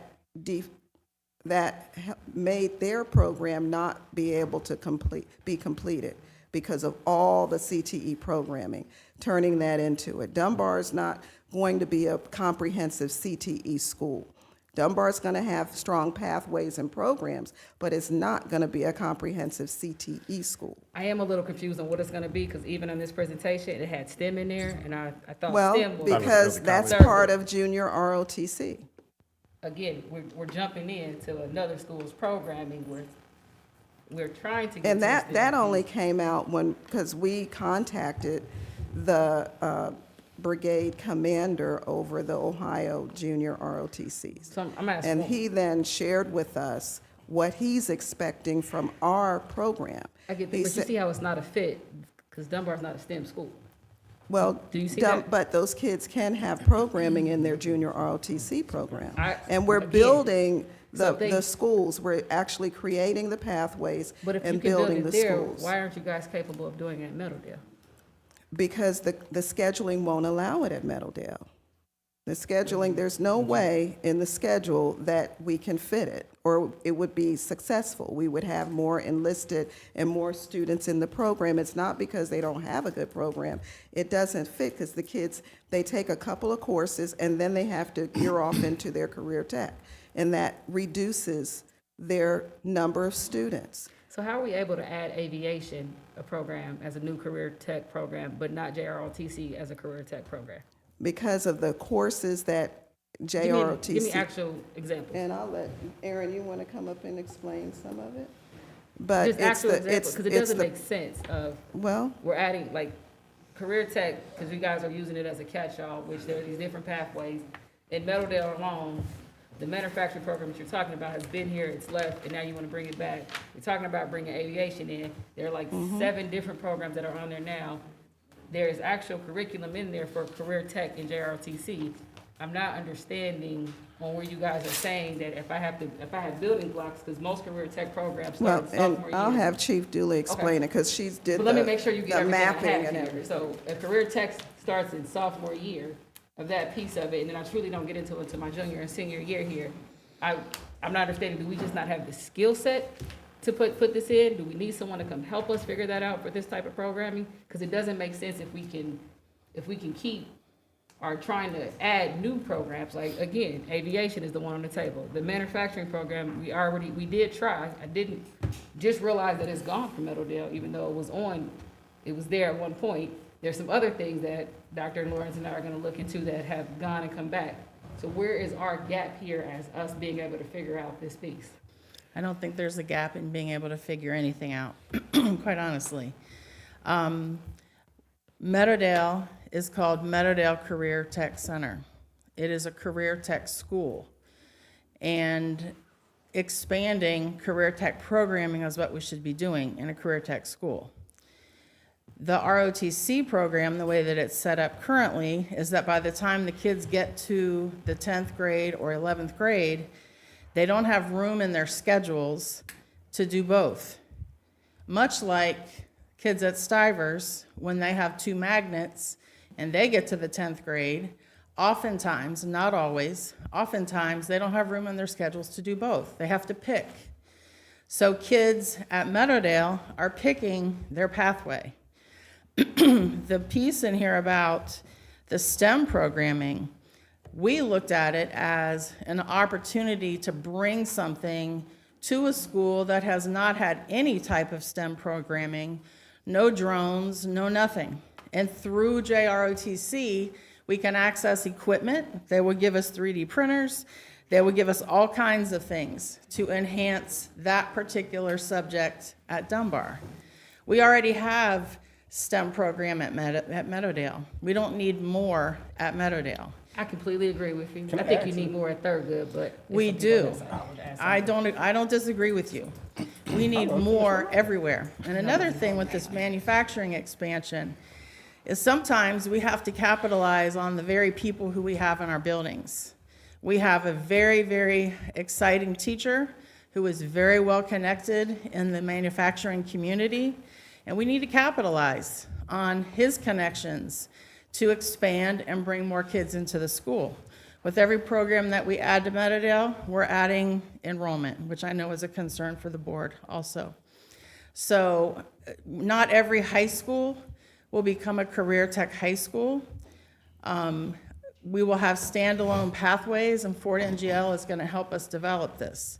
We think this is the best way to allow the Army ROTC program to grow and build numbers and matriculate kids past ROTC 2 into 3 and 4, which isn't happening currently, as you can see from the enrollment. I think you said a key piece in there that you have, so we do have manufacturing in Middledale, is that correct? Because you said an expansion, so. is it- Yes, expansion. Okay. So we do have it there, and I think you said a key piece about the instructor piece of it. I think in the presentation we heard that the principal was on board and that you guys were on board. But we know that the instructor's not on board. And we know, similar to our agriculture program at Dunbar, if we lose the instructor, we don't have agriculture anymore. If these two decided not to be here anymore and just move on with their talents, then we wouldn't have ROTC at either schools. I think it's the same discretion or excitement that we're giving the individual manufacturer. When you have programs that are very specific here, I don't think you can ignore when the instructors who lead those programs don't share the enthusiasm with you to be displaced or moved on. But I know some questions down there, and I know I'm gonna come back to you. You can go there first. Oh, no, it was you, baby. Well, I just really want to know what's going to happen with the students that are in the ROTC program that's at Meadowdale.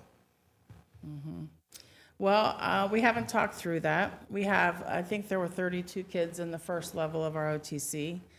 In past years, when programs were moved, we gave kids the option to go with the program or to be transported to that program during their school day. Some kids took us up on that, some kids did not. So that would certainly be another conversation that we need to But have. if you're transporting them, then wouldn't that still interfere with their CTE It would. program? That's why I don't anticipate that that's really going to be an issue. Go ahead. Go ahead, sit on the mic. Well, this is for a different day. To nuance discussion, I do see the need for increased programming at Dunbar, but I also see where, like right now, we have a full program, JROTC at Belmont, correct? Correct. But then we also have the dilemma that Belmont has a low number of other programmings there. And I think that's that give and take where I think coming up with these ideas, one, I really want some kind of, I think doing a presentation to the community and to the board and folk here around what is this scheduling concept? Because I think that is a big thing around what that looks like, because it's hard for some people to look and go, well, I was at Patterson and I did career, I had my weeks where I went to my job and I was in ROTC. Or I was in Meadowdale, I was in IB, and you could still take JROTC. And so it's that piece of, as education changes, what does this whole scheduling thing look like? And to be clear, like even at Meadowdale, we were in IB. Person that Principal Davis talked about at Wright Pat was in IB. For the most part, a very low percentage of our kids ever got IB diplomas. We never did the whole program and got the IB diploma. But what we did get was 12 credit hours of college already done. So we didn't finish these programs, but we had a tremendous advantage on other children out of the same school because we had the program. And so I think, one, for us and for other people, when we talk about the scheduling and getting these people here, it's one is, okay, we want people to get these credentials. Yes, all right. We want people to finish these things. But does that guarantee success in there when I can still look and go, this child who did not get to complete both of these things was my valedictorian there last year? Like, I was in ROTC. there you go. I think, so, I think that's just a thing, and I would say my fear is that we're not always here, and to your point, capitalizing on people, it's very easy for that person to go and then the programming goes. Correct. Or when something goes, 4 of us, 5 of us change, and then the direction changes.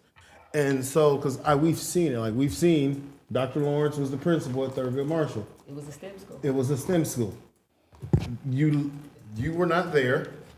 Things change. Board priorities change.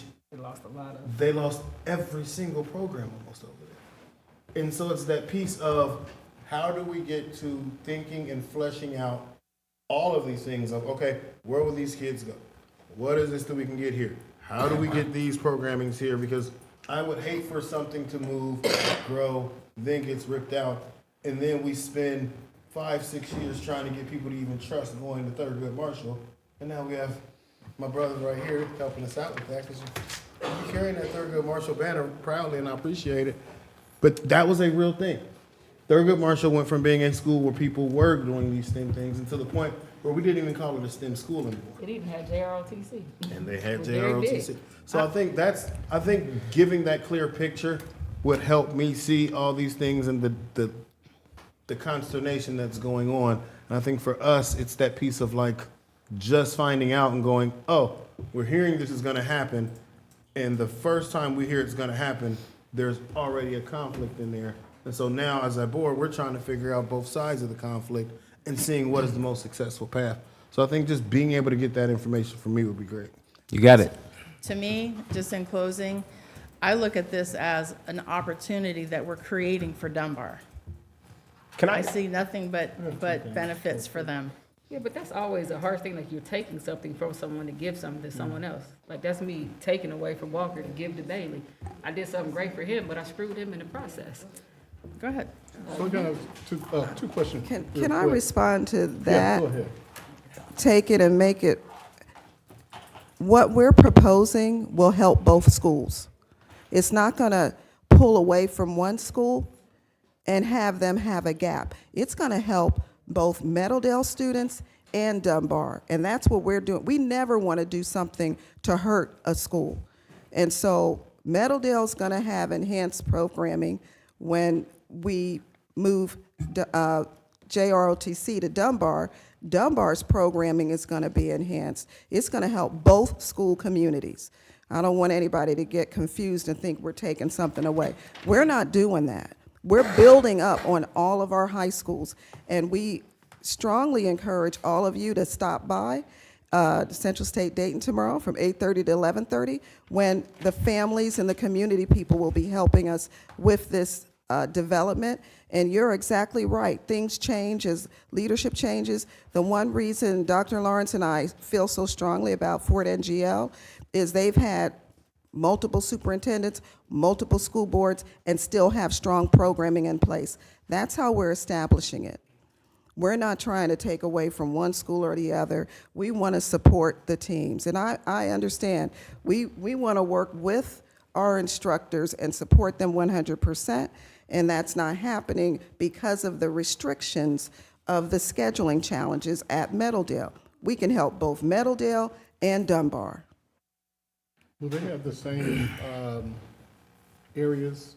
Will they still be able to have the same area that they have at Meadowdale as far as their offices, the uniforms? Yeah, so yeah, great question. We've already invited the head of JROTC for Ohio. He's coming from Fort Knox, Kentucky tomorrow to visit Dunbar to make sure, but I did visit. We visited Dunbar, and Principal Bailey has 3 different spaces and an office, because I heard Lieutenant Colonel Mason, I need an office, yeah, she's got an office and 3 different spaces, and he's gonna give us advice on what works best for the JROTC program. So they'll be able to store their uniforms, they'll also have the Yes, range? well, there's 3 different spaces, and then he will walk us through and give us recommendations on what would work best for JROTC. And then my other question is, how fast will if they were to move over to Dunbar, then how quick will Advanced manufacturing, how that quick is that going in? the advanced manufacturing will, is that for? It's a slow migration, because there's things you need to the room. Yeah, they'll be getting the room set up, but it has already been approved. It's already part of the CTE approval, so that transition will happen. Well, we can come back with a timeline on that. Yeah, I'd like to know the timeline. Timeline, thank you. We're So we're no longer teachers. Everybody on the team was teachers, and when you're a teacher, it's about you and your space. We're not teachers anymore, so our job is to think about the totality of the district. We no longer have the luxury of thinking about just ourselves. And so that's what we're trying to present, a comprehensive framework around how we're moving the entire district forward from a 7-12, or in particular 9-12 master scheduling perspective.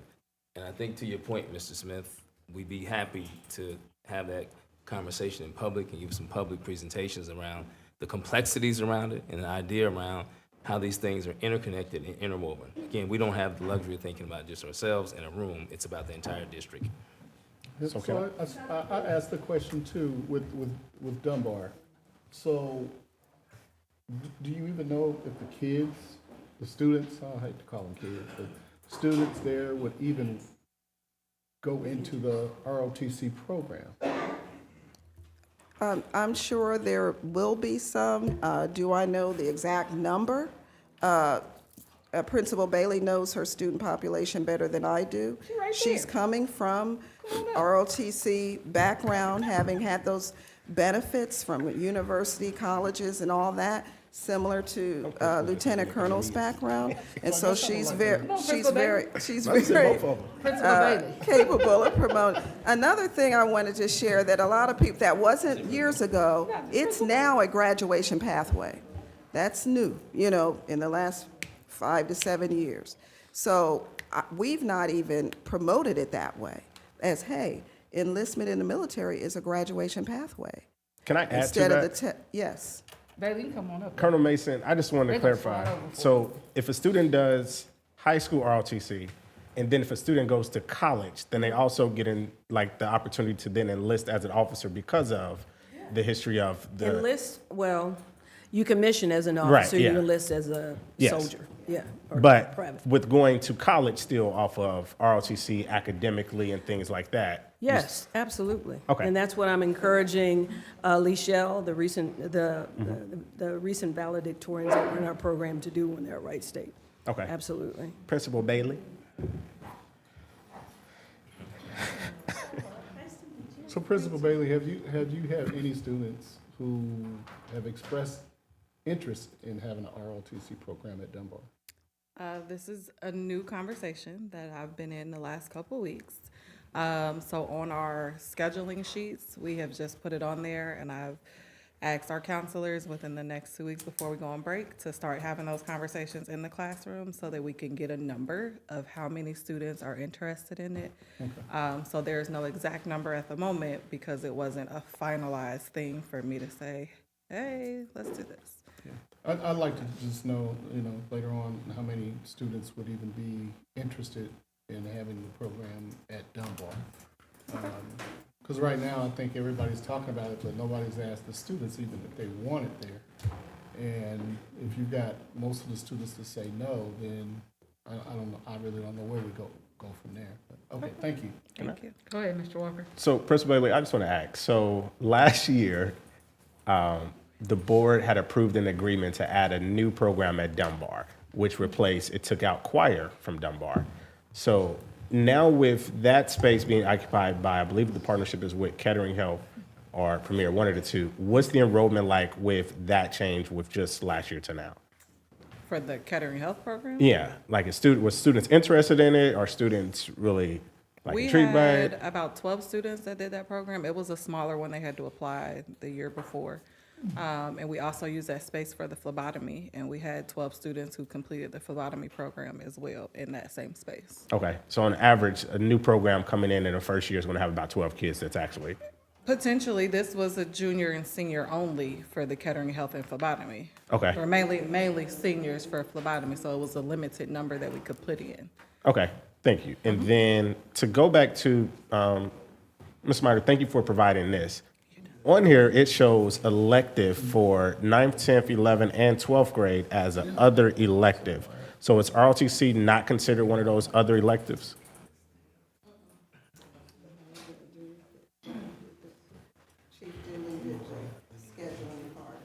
So in order to get there, there's two sheets. This is if everything goes perfectly.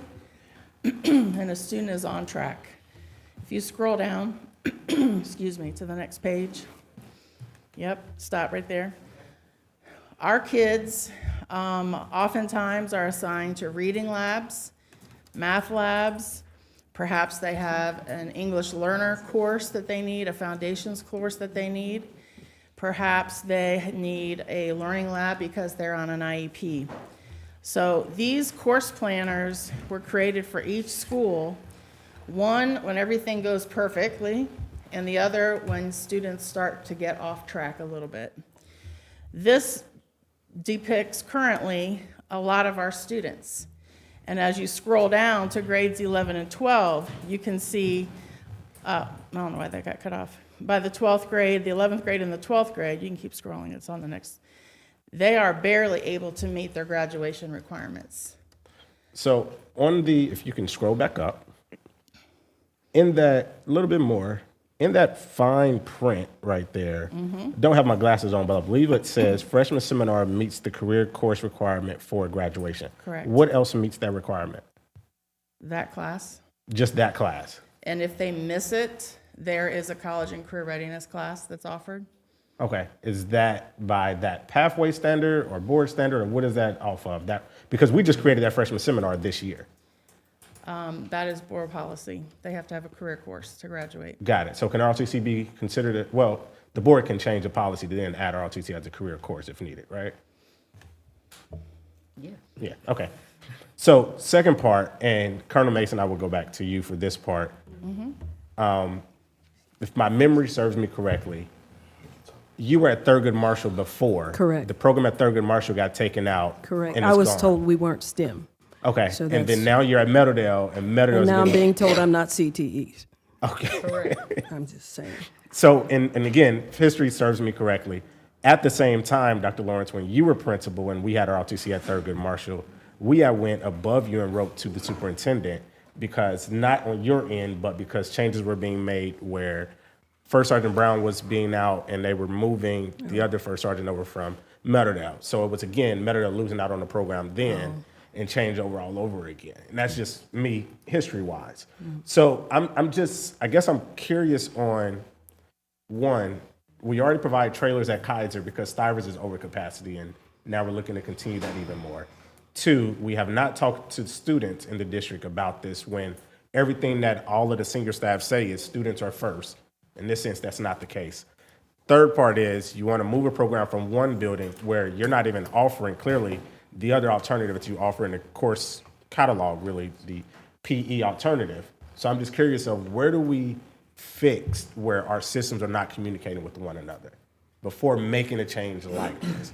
And then the second part of that would be, why wait until the end of the year if you knew beforehand that you were going to have this program coming apart as far as the main engineering program or the vet program? Like we're in March, and Yeah, we're when did you missing know out about on it? recruiting for the program. Yeah. Because of this timing. I'm going to say that our goal is to make sure every child is successful. And the reason we looked at this is because when we looked at the numbers, they're not able, because of the scheduling challenges, to complete this program, Army ROTC at Meadowdale. There needs to be a full opportunity for students to have a full program at Dunbar, and that's what we're recommending.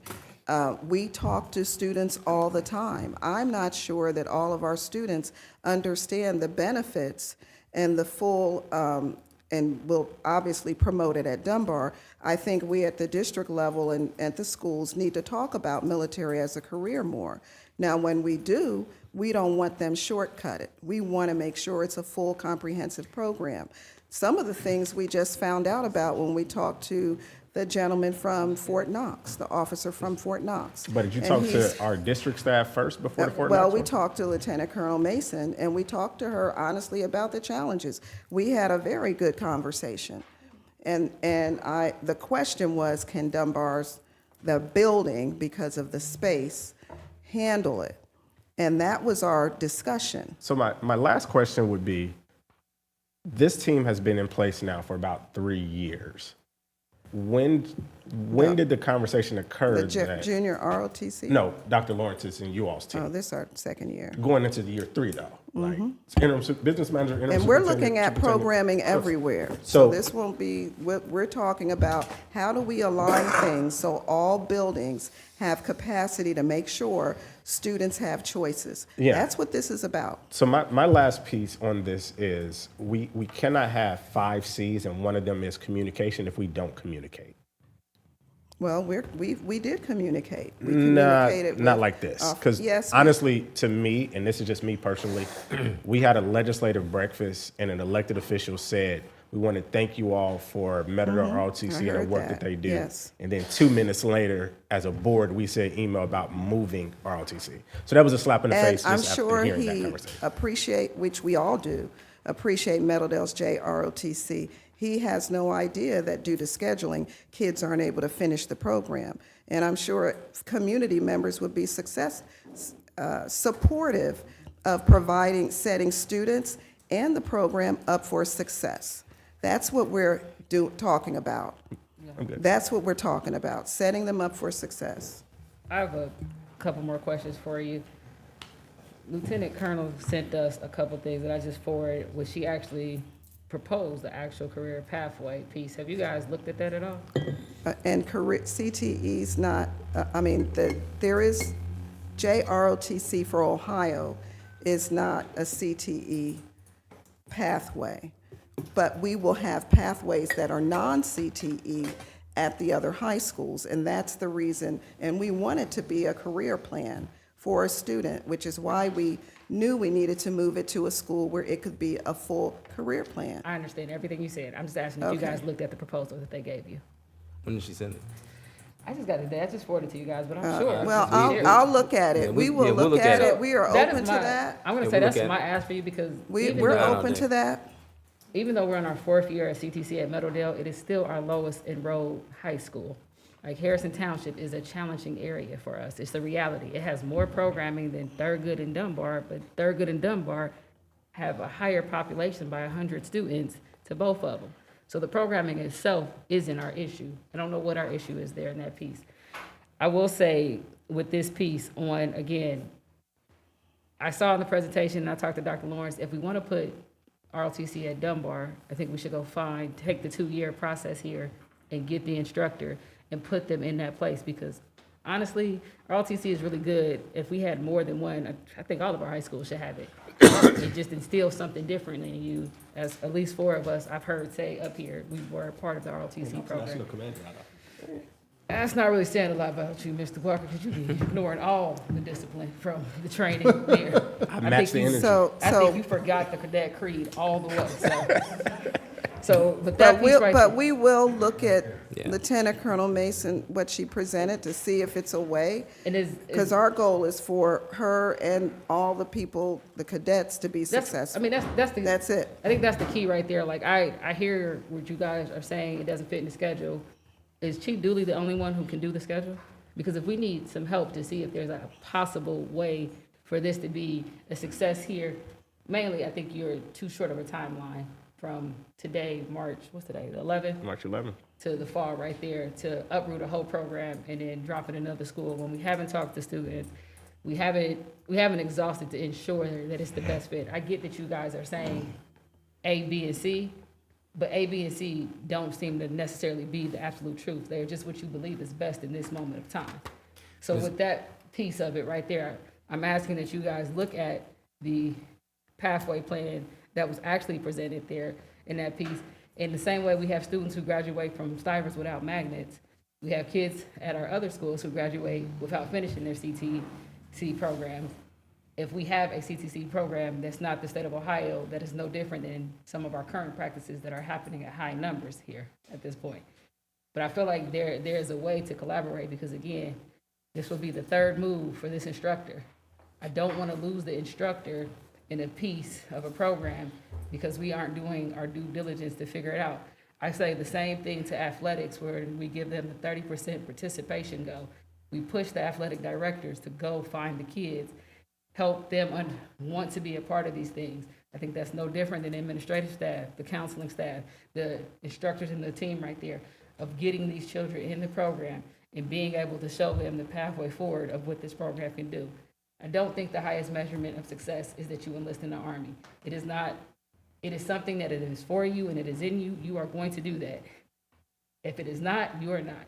And when you go to college, you may see some things that change you and at least get you to the reserve. I've also asked in this presentation, what's the numbers at Belmont?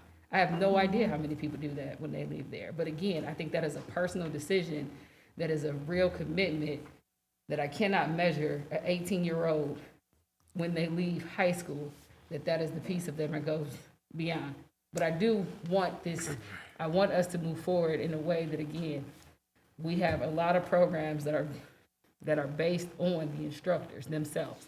When they leave us, or if they leave us and we haven't put the due diligence in to work, because I heard a lot about an external individual that were asking about the space at Dunbar and these things like that. That person doesn't work here. The two behind you do.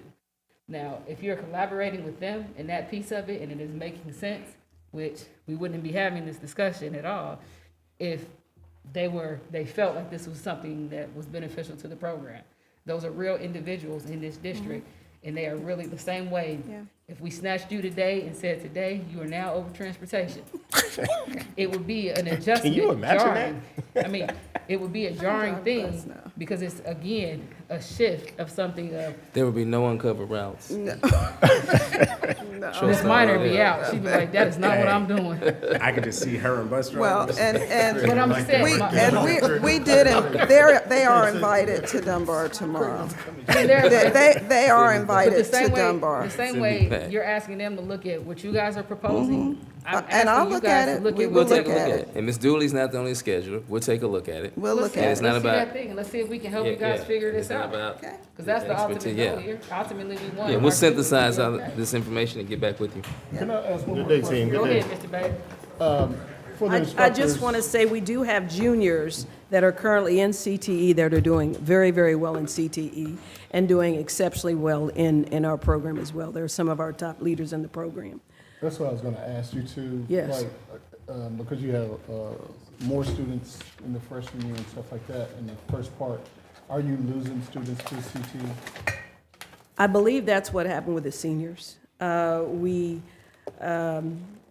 Yeah, I believe that's what's happening with the seniors. Okay. COVID kind of threw a curveball because summer camp is a big motivator for them to matriculate to the next level of ROTC. And when that is canceled, it kind of, and then CTE, we just need to keep the momentum going. And Just a I wanna personal also question. say- I was in, I'm sorry. Navy ROTC. Who? We went to boot camp.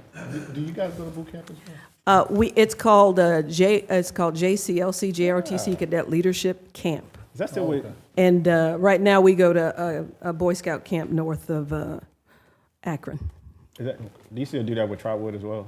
Oh, yes, all the Army JROTC programs in the state go to that. There's about 20-plus schools that go at the same time. It's very, very meaningful to the kids, and it just creates the right momentum, and they step up.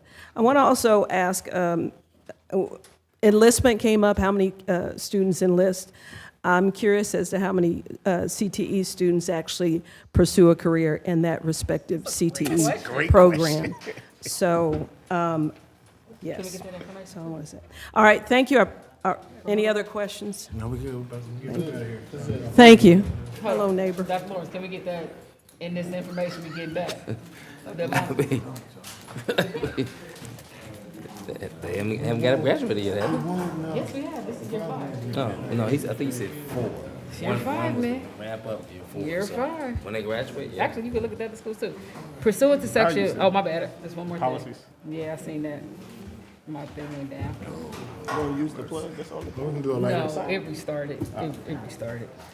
All right, in so much of the Board of Education is continuing to the updating of its policies, rules, and regulations manual, and the committee, which was appointed, has been working towards that goal. The following are brought at this time for first reading in compliance with Board File BFC policy adoptions. Now, therefore, be it resolved that the Board of Education in the Dayton City School District, Montgomery County, Ohio, hereby accepts and adopts the following policies that have been codified for inclusion in the Handbook of Policies, Rules, and Regulations. DIA, Internal Audit Charter, EDEC, social media policy. GCBB, B, supplemental compensation for administrators.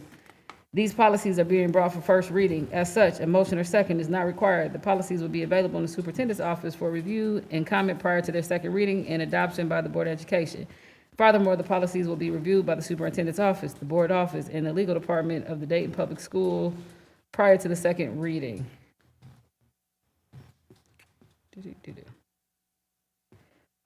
Pursuant to section 121.22G2 of the Ohio Revised Code, I move that this board go into executive session. Second. The meeting is being held to consider the employment of a public employee. Mr. Lacy, second. President Goodwin, Yes. Dr. Bailey, Yes. Mr. Lacy, Yes. Mr. Smith, Yes. Ms. Reinhardt, Yes. Mr. Walker, Yes.